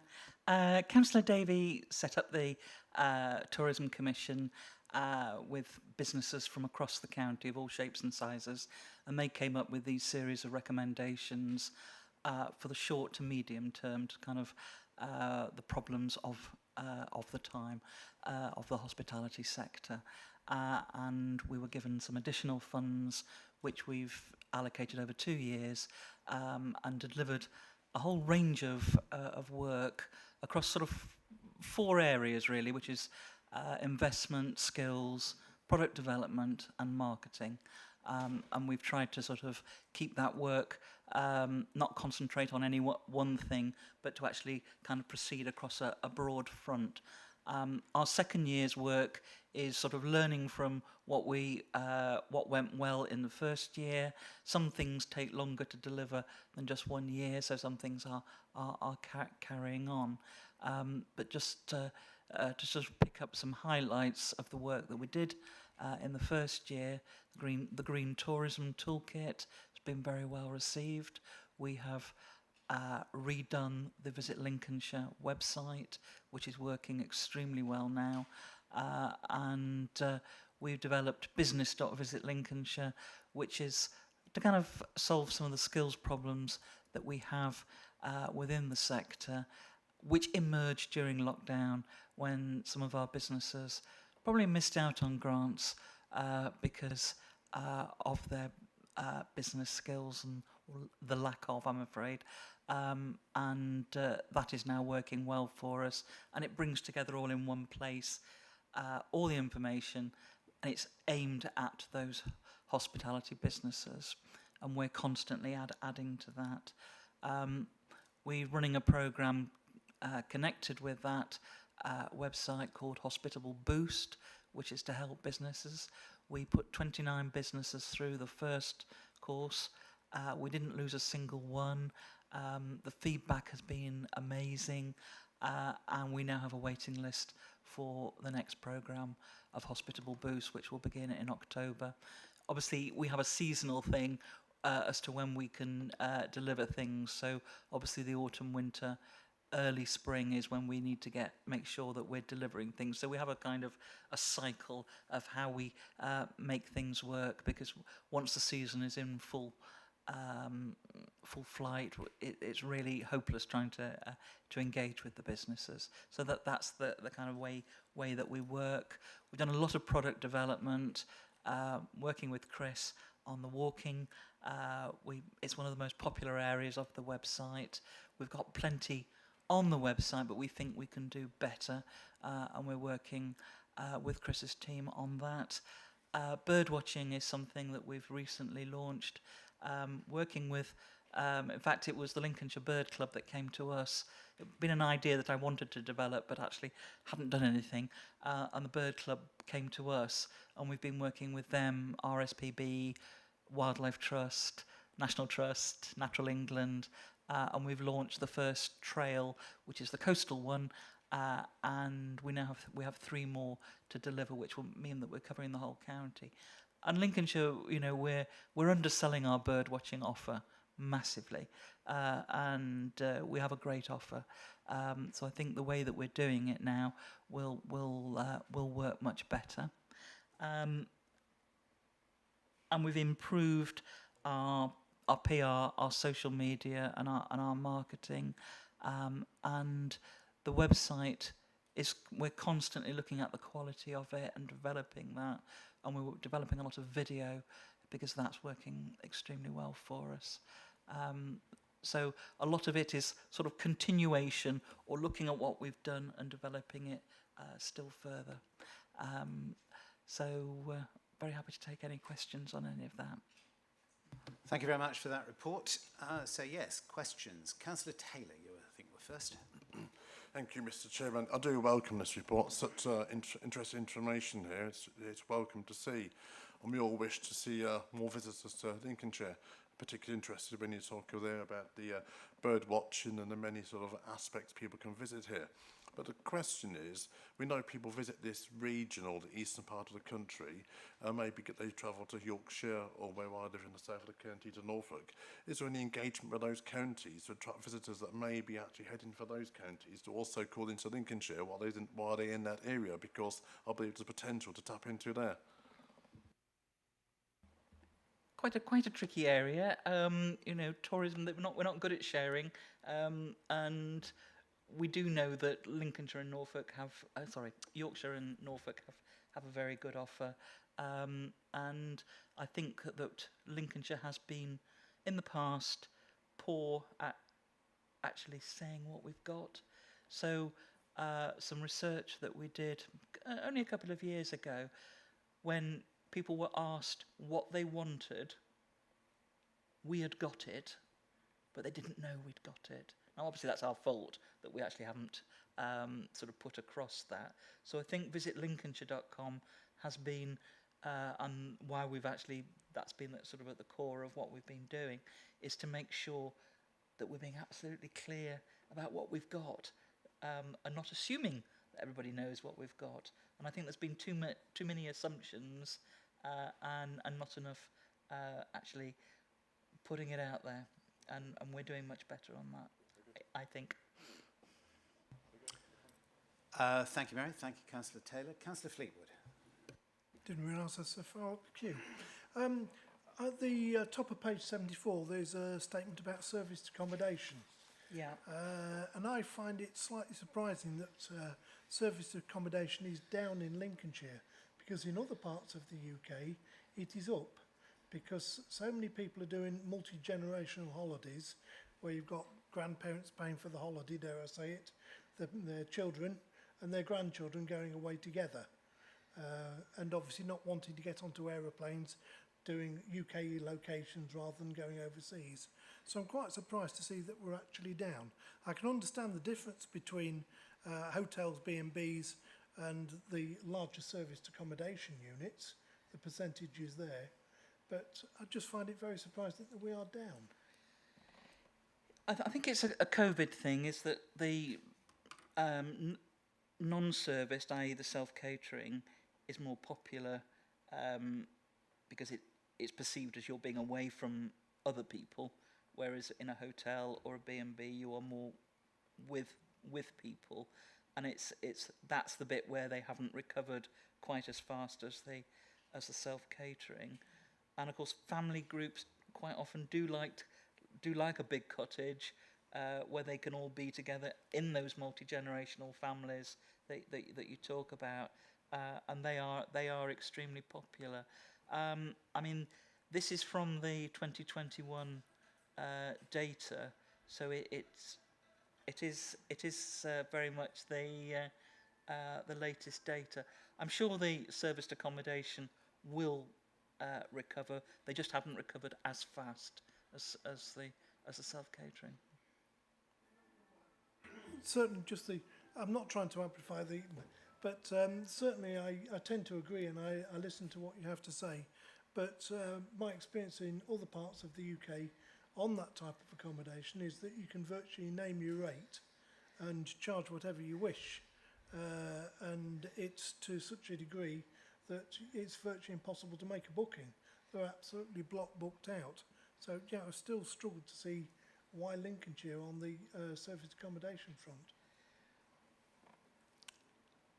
You're not suggesting that... I think it's just that the self-catering is just recovering faster than... and I mean, I will check it out, but I had understood that that was fairly standard across the UK. So I will check that out. But I just think they're recovering faster than If the we could have a look hotels. at, there is any national data. Yeah, enough. but I will check it out. If there's any additional data, again, Absolutely. in the minutes, we'll bring it back to us. That would be helpful. Further questions? I see Councillor Baxter. Thank you, Chairman. Thank you for the report. Firstly, I don't know if you have any influence over Visit Lincoln or Visit Lincolnshire. I don't know if there's a difference. Is there a difference between the two? Okay.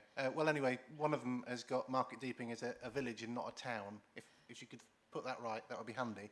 That's not my main point, you'll be pleased to hear. Is there anywhere where we can see forthcoming events in Lincolnshire? I know that's a great big list. With all the districts and towns and everything, putting stuff together. I heard on the folk show on Radio 2 the other day that there's a significant folk festival taking place in Wellbourne soon, and I thought, oh, that's interesting. That would be but I don't know how I would find out about that other than listening to Radio 2, which I don't do very often. I hasten to add do you have any stats about where our visitors are coming from? So I don't know if this is the right place to ask, but do we know how many of our visitors are from the neighbouring counties or from overseas or from Japan or from... Yeah, I do. And if so, where can we find them and are they interesting? And finally, do you have any targets in terms of how many, what did you call it, static... So the kinds of accommodation, serviced accommodation, how many of those we need or how many we hope to get by 3 years' time, or how many visitors we hope to get, or how many, any kind of metrics that we're measuring all this by? Yeah. The difference between we are Visit Lincolnshire. So the Visit Lincolnshire website is run by ourselves. Visit Lincoln is a separate company that was a sort of a DMO that was set up I think it's been running now 10 years. So they are funded by businesses and some of the local authorities fund them. So that's the difference between... Yes, we do know, so certainly we have analytics for the website. So, for example, my most recent figures is that 18% of the traffic is from Lincolnshire, 16% is near Lincolnshire, so basically our surrounding counties, 44% is further afield within the UK, 3% is international, still quite low, but is actually moving up, obviously, post-COVID, and then 20% don't have it set on their devices. So... you know, well, on your laptop or your mobile phone or your tablet, you can choose whether Google and Co know where you are. And probably, basically 80% of people do have it set up, so we can tell, whereas 20% don't have it turned on. Councillor Baxter, please come back. Thank you. I assume you're talking about visitors to the website or to the... I'm talking about visitors to the county. Yeah, so I don't have a figure quite as strong as I do for visitors to the website. But I think, you know, there's a definite correlation between the two. I'm trying to think where there's some new research being done at the moment where the results are coming out quite shortly, and if I can find out more detail. You know, you're rather dependent on the businesses supplying us with that information, which is more difficult. And there was a final bit to your question, which I now can't remember. events and, and targets. Yeah, I mean, we didn't do an events area when we first developed Visit Lincolnshire during lockdown, because obviously nothing was happening, but we have now developed an events area quite recently. It is quite challenging as to what level of events, you don't want every jumble sale, obviously, but it's about pitching it right. So that area of the website is very new, but it is very important to us. So we are developing that. So hopefully that will go from strength to strength. What was it? Targets on? Oh, I mean, we are very aware that we actually don't have enough accommodation in the county, and that's of both serviced and non-serviced. So there are times when, there just is no accommodation, busy times, Christmas market and the like, there just isn't enough accommodation to service the demand. So we have been doing various things with a hotel study we've been doing, pub development, work that we've also been doing, with them providing accommodation. So it is something that we are very conscious of. And through business.visit Lincolnshire, there are materials within that to help businesses who are wanting to develop. We haven't set specific targets, but it's something that we're very conscious of and we're doing a lot of work on. Mary, I wonder if I could put a question to you, and it partly grows out of comments that a number of councillors have made, and that's about cooperation. You've explained that we are a particular body and we have a particular website. Others are available. Most district councils in the city, for example, and Boston Borough have efforts going on, as do our colleagues in North and North East Lincolnshire. And there are other entities beyond local government entities. To what degree are we cooperating with them? And I ask that question not so much in a spirit of eternal brotherhood, but thinking of the possibilities that cooperation can act in effect as a magnifying lens to the efforts we all make. We do not have a £20 million advertising budget for Lincolnshire, so the question is, how can we magnify that effort? I meet with the tourism officers across the county on a weekly basis, and we have done since the very beginning of the first lockdown. We always had a Visit Lincolnshire website, which was much smaller, but which acted as a gateway to all the district websites. I think when we got into COVID, there was this desperate demand for information, and that actually what we had wasn't good enough. And although the County Council put up the majority of the funding for visitlincolnshire.com, the majority of the districts did contribute to it financially, but also making sure that their area was covered. So they had one-to-one meetings with the web designers to make sure that happened. I'm not saying it's perfect, but we do try and work as closely as we can together, and that, I think, the weekly meetings have made an enormous difference. Good. I'm pleased to hear that, and I hope that continues. If there are... Oh, I beg your pardon. I'm missing members off. My apologies. Councillor Kelly. Thank you. Thanks for your report. And maybe I'm confused here, but I think what you're doing is really good, because you then are measuring what is attractive to Lincolnshire. It's really a question, because obviously when you set this up, it was post-COVID, was it? Yes, it was, wasn't it? 2020. Was it 2020? We were working all through COVID, actually, on putting these things in place, actually. So when you're setting the targets, do you actually look at what happened before COVID? Is that influenced? Because obviously you're working from a very statistically strange figure, aren't you, if you're looking at tourism? Absolutely. Yeah, so would like a bit of clarification about that. I get annual figures, it's called the STEAM data, which is a kind of a model that all counties use. So I get figures for the county in sort of part way through so I've just had the 2021 figures. So you're always a little bit behind. But I know what the 2019 figure was. So I know that tourism was worth 2.49 billion to the economy. Now, in 2020, that fell by over half to 1.24 billion.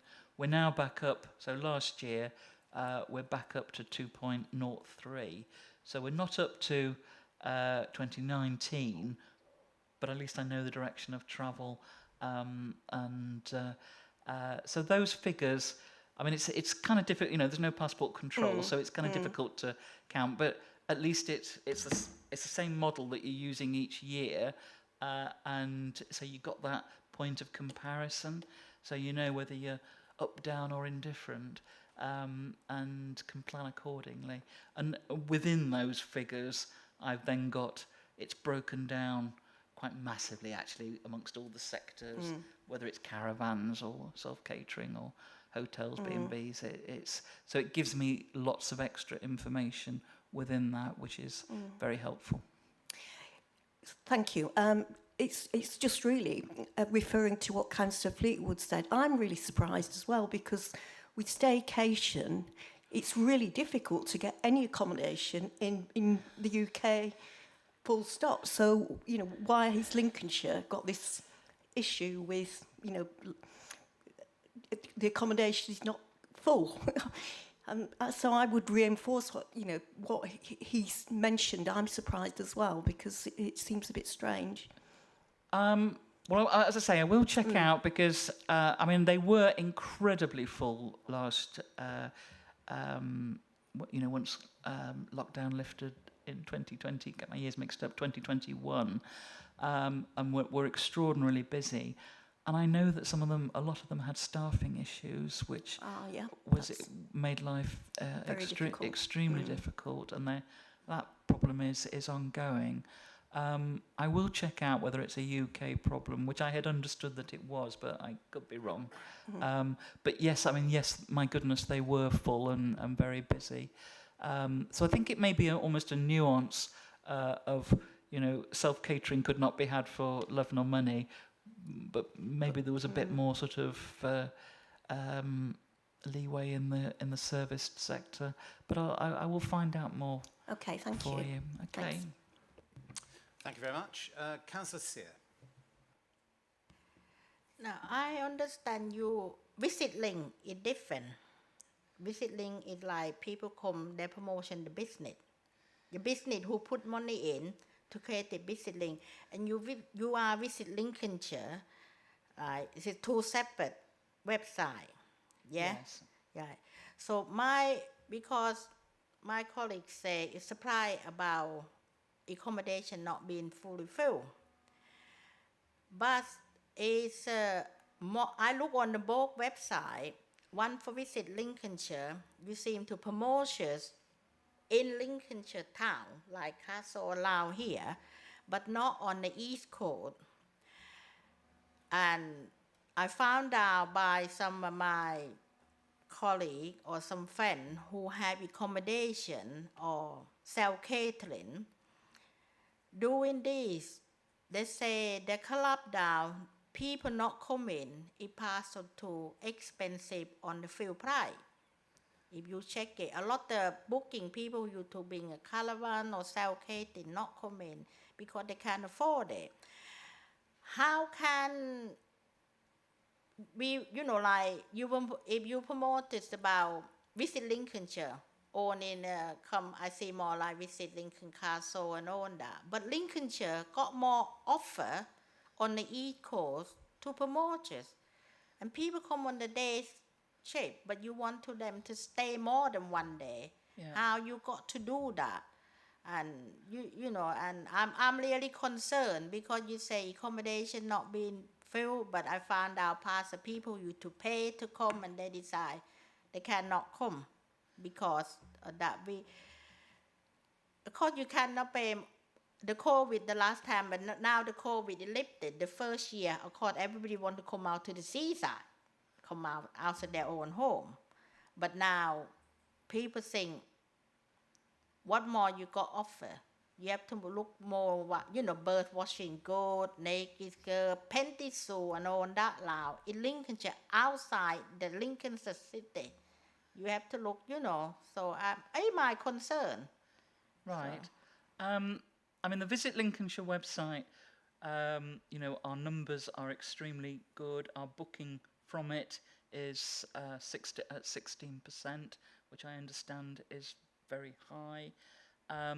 So we are doing everything we can to promote. I mean, I think that I need to drill down into why last year some of the hotels and B&Bs weren't full. I think it is a combination of staffing and people wanting to have self-catering to be more separate from other people. So I think that may be just a glitch, you know, a temporary glitch. I haven't got a picture really strongly as yet. We've got this event at Stokes on Thursday, which I hope to get more information as to how this year's season is going and how bookings are going,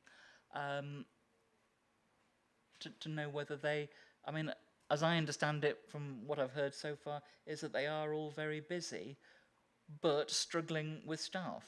And when you try and get businesses to perhaps develop new areas of their business, they're kind of saying, I can barely manage with, you know, the day-to-day, and they're not interested. So we have got a bit of an issue there, still to resolve. Thank you for that. Does that help? We'll move on. I think the Vice Chairman has a question. Thank you. It's just a quick one. It's coming on what Councillor Carrington was saying. I know, and I'm sure many of us are similar, that having small children, I'll quite frequently Google stuff going on nearby, etc. One way we could potentially improve promotion would be if we get a cohesive list of events going on across Lincolnshire. Potentially then it's a reciprocal arrangement with the district councils and say, could you, push this page on your social media? I know Boston, for instance, has a really active social media presence. And I think not only would it help us, promote the website, I think it'd probably help the events, because I know frequently I hear of events after they've happened and went, if only I'd have known about that, I could have took the kids along, etc. So that might be an avenue we could look down if we don't already, and I apologise if you do. We do try and support each other. I mean, sometimes event organisers are pretty shocking at how dozy they are about telling us about things and telling us about things in time, so that we can, waiting until the 11th hour and saying, can you promote this, is, when you could have had more weeks to actually really push it and get PR around it. It's infuriating. But hopefully now we've got this new area on the website, we can really make that work. But I agree with you. Thank you very much for those answers, and thank you, colleagues, for those questions. I think that concludes that item. We will therefore move on to the proposal, and I'll move this. I move that the committee endorses the report and is satisfied with progress reported in Year 1 of the Tourism Commission Action Plan. I also request that our feedback and comments from today's discussion are taken under consideration in relation to future activity, and welcome future feedback on progress to be made against challenges and opportunities arising from our visitor economy. And I'm sure Mary and colleagues will have noted those little areas of additional information which we would like to see. Anyone dissent from that? I'm seeing no dissenters. Thank you very much indeed. That therefore is agreed. Thank you. And we move on to the next item on the agenda, which is item 9. Business Lincolnshire Growth Hub Annual Performance and Future Business Support Landscape. And you will find this item on pages 77 to 90 of the agenda pack. It updates us on activity delivered by the Business Lincolnshire Growth Hub and the activity of other business support delivery partners. And the report will be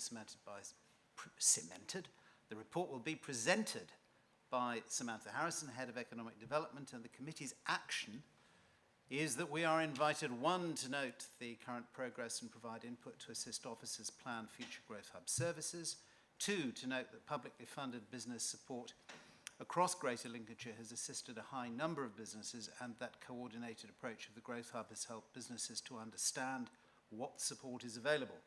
Members are asked to continue to support the Growth Hub in highlighting services to business contacts. And thirdly, we're asked to note the impact of the change to the funding landscape, which will significantly reduce further business support services, and consider a coherent approach that will be more efficient and accessible to businesses and reduce potential proliferation. I just about managed to get through that. These things are not easily written to read out loud. Samantha, unpick that. Thank you. Thank you. So I'd like to update you on where we are with the business linked to the Growth Hubs. So the Growth Hubs were set up in 2015. They are a government initiative, and we receive an annual contribution, which is a small contribution. It varies between £246,000 and £280,000 to set and run a Growth Hub. Now, the remit of the Growth Hub is to provide impartial business support services to across the greater Lincolnshire area. So we hide the wiring. There is a front door via our website and via our business advisors, and they will work with a business, understand the client's needs, their growth aspirations, their capability and capacity, and then design a package of support, be that events, be that growth programs and support, be that conferences or a grant to help that business proceed. And we have an end-to-end service, so it starts from a pre-start service through to helping a business grow and then scale up. We have had an interesting year with helping our businesses navigate through COVID, through EU transition, and also through the range of challenges, including staffing, retention, and supply chain challenges. So we have had extra funding from the government, and this year we had a budget of 1.7 million, and we've been able to really use that effectively to help the businesses move forward, either through giving them grants, through giving them expert support and advice, and through a number of programs, for example, like a supply chain development program, through a manufacturing transformation program, through peer networks to help them learn from each other and move forward. So we've really pivoted our support to meet the business needs. Last year we had a bumpy year, so we helped over 7,000 businesses and created 343 jobs and had a satisfaction rate of 92%. And this is kind of standard for the support we give. We have a challenge. The Growth Hub has in the past, and will continue to have until June 2023, secured European funding. So we secure for our dedicated programme 7 million, but overall, our overall growth services, we secure £20 million worth of European funding to be able to deliver business support services. The challenge we have is that moving forward after June 2023, that funding will cease, and we will not be able to enhance the Growth Hub services, so there will be no advisory support, events programmes, grant programmes. There'll be no specialist advisors. Currently we have 17 specialist advisors looking at resource efficiency, manufacturing, access to finance, etc. So everything will stop. We will just have a very limited core web/triage service. We have been working with our local authority colleagues. The local authorities, as you will be aware, will have access to UK shared prosperity funds.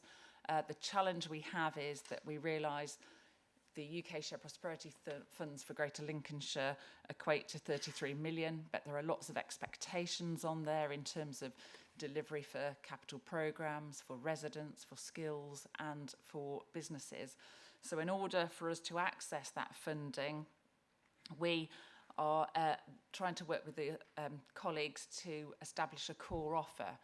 So we realise that local authorities will want local nuances, particularly for their patch, but we are asking them to support the Growth Hub and buy into a core offer that will provide some advisory support, some specialist support, and some virtual programmes and conferences for the next 2 years to enable that consistency of offer. If not, there will be nothing that is provided on a level playing field. And the challenge we have is we've worked hard not to get a postcode lottery. So wherever you are in Lincolnshire, you can access the same level of support. You've got advisors, you've got programmes per se.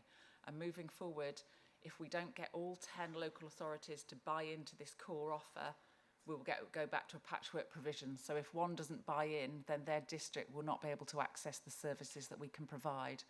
So the ask of the board here and the committee is really to support us in working with your local authority colleagues to make sure that there is a proposition that is universal, and that whilst we can try to tailor it to your patch, we do want to make sure that we don't go back kind of 10, 15 years where, depending on where you were and what local authority you lived in, and which side of the road you lived in, what services you access. So I'll end there and open up to questions with everybody. Thank you.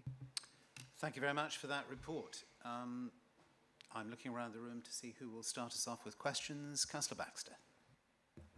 Thank you, Chairman, and thank you for the report.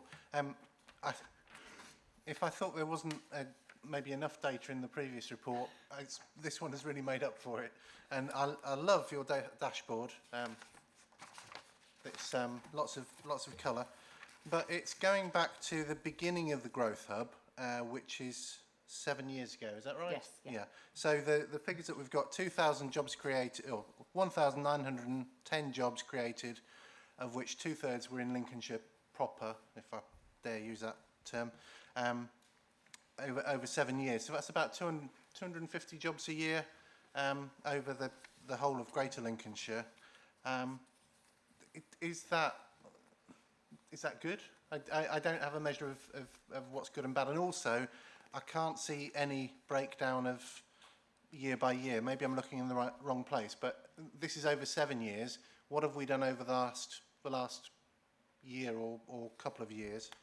Also, looking at the figure in the bottom left-hand corner of page 79, jobs created by authority area, what's happening in Boston?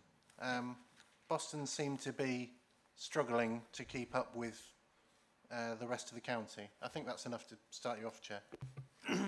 Thank you, Councillor. Samantha. Thank you. So very happy. So we produce these. So for the to show the impact of the Growth Hub overall, I produced it on a 7-year period. We produce these on an annual basis. We always produce them quarterly to district councils on a district council level, so we can drill down exactly to whichever level you require.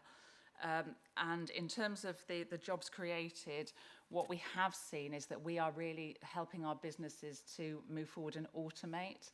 So in terms of jobs created, we're looking more towards productivity measures, but our funding requires us to report jobs created. But moving forward with UK Shared Prosperity Fund, it'll be more a broader approach to gross value added per employee. So we are bound by our funding targets for these to chase the jobs, but overall what we are doing is actually supporting our businesses to become more efficient, effective and productive, and they are embracing technology. A lot of our capital grant programs are about automation and advancement, so it is helping our businesses make that step change, which is good news. In terms of the Boston figures, it's interesting to note it is a little bit of a tricky landscape. So the Greater Cambridgeshire and Peterborough LEP had delivered a programme that covered South Kesteven, Boston Borough and South Holland, which meant that any businesses in that area could have support from both growth hubs. And it's the same with North and North East Lincolnshire. They can access Hull and Humber growth hub support. So until the new funding round comes apart and it disaggregates everything again, at the moment, businesses in Boston can access both sides of the growth hub offer. And for us, at the end of the day, we feel that it doesn't matter where the business support is coming from, as long as the business gets the access to the programmes, the grants, the support, they're happy. And we promote the Greater Cambridgeshire and Peterborough offers to our businesses, but those targets will sit with the Greater Cambridgeshire and Peterborough. So when we speak with them, we know how many of our businesses have accessed their programmes. So that's why we've got slight dips in those areas, but it is because of the cross-boundary issue. Thank you very much for that. Can I ask a quick question? I'm not seeing any other hands raised at the moment, and that is, looking forward, where the external funding situation becomes rather bleaker, have you been able to conduct any kind of assessment of what net effect that might have on job creation and indeed the wider economy? So overall, I guess the challenge that we have is how we're going to measure jobs created, because if we haven't got programs like the Growth Hub program where we're tracking jobs created within businesses, there'll be no other measures other than the ONS data that we access on an annual basis, where we look and analyse. So we will be able to see it from that basis. But for us at the moment, sort of, we have been having discussions with the local authorities to buy into a core model, and at the moment we've got 5 out of the 10 local authorities that have signed up to join the model, but we need 10 to be able to provide economies of scale. So the challenge we have is that there will be, at the moment, piecemeal provision moving forward. Well, certainly from a personal point of view, individual members will express theirs, but cooperation, as we were saying in the context of the last agenda item, can often act as a lens to magnify our efforts, and certainly given the reduction in external funding, one would hope that goes forward. I hope that you will come back to this committee with an update in due course, whether things go well or indeed in terms of those negotiations, whether they don't. I'm seeing no further requests from further members to speak, so I thank everyone for their contributions. So we move on now to the proposal, which is that I move the committee receives the report and notes progress reported, and that we're satisfied with the use of publicly funded business support across the county and the support offered by the Growth Hub, and that we acknowledge the impact of change of the funding landscape and the challenges this will bring on the horizon. With these in mind, I ask that our feedback and comments from today's discussion are taken under consideration in relation to future activity, and welcome regular annual feedback, or more frequent should that be appropriate, particularly in the case of cooperation update, and updates to this committee. Does anyone dissent? I see no dissenters. In that case, thank you very much. That is agreed. Thank you, Samantha, for your contribution. And we move now to item 10, which is the final item on the agenda, the Environment and Economy Scrutiny Committee Work Programme, which you will find on pages 91 to 96 of the agenda pack. And this item enables the committee to comment on the contents of the work programme, and it will be presented by Kara Hajianu, our scrutiny officer. The action we are invited to take is that we are invited to review the work programme and highlight any additional scrutiny activity which could be included for consideration of the work programme. Over to you, Chiara. Thank you very much indeed, Mr. Chairman. So this item intends to ensure that scrutiny activity remains focused where it can be of the greatest of benefits. We review the programme at each meeting, and for this meeting I would like to confirm that there hasn't been any changes to the work programme, additions or reductions.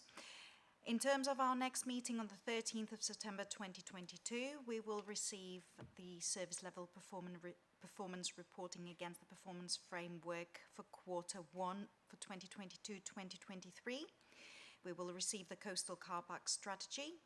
We will also receive the planning reform and levelling up bill report. We will receive updates and reports on the Horncastle Industrial Estate Extension, the Sutton Bridge placemaking, utilities provision in Greater Lincolnshire, and we shall also receive an update on Thedlethorpe Geological Disposal Facility Working Group. And this concludes my update to you and the committee, Mr. Chairman. Thank you very much. Thank you very much, Kara. Are there any comments? I think it's fair to say that we have a fairly heavy agenda coming up in September, and I believe it's likely to become heavier still when we move later on into the autumn. Councillor Baxter. Thank you, Chairman. My comment would be that the seventh one, the Thedlethorpe Geological Disposal Facility, I think it's fair to say that that will attract some public interest, and so when putting the agenda together, it might make sense to put that higher on the agenda rather than lower, so that if members of the public do attend, they don't sit through the coastal car park strategy while waiting for the nuclear waste. Thank you. The coastal car park strategy is very important to many people, but I do take your point, and I'm sure that we can look at that when the agenda is sorted out. Councillor Fleetwood. Just picking up on that item, it might possibly be worth thinking about location as well, because you may well want a larger meeting room because of spectators wanting to come and see us in action. That is also a very important point.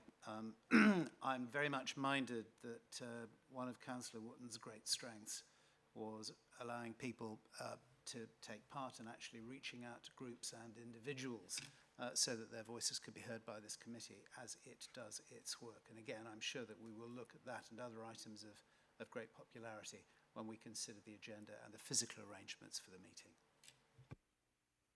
Councillor Taylor, and then Councillor Sear. Thank you, Mr. Chairman. On the 13th of September meeting, item 5, Sutton Bridge placemaking. Any more information about that?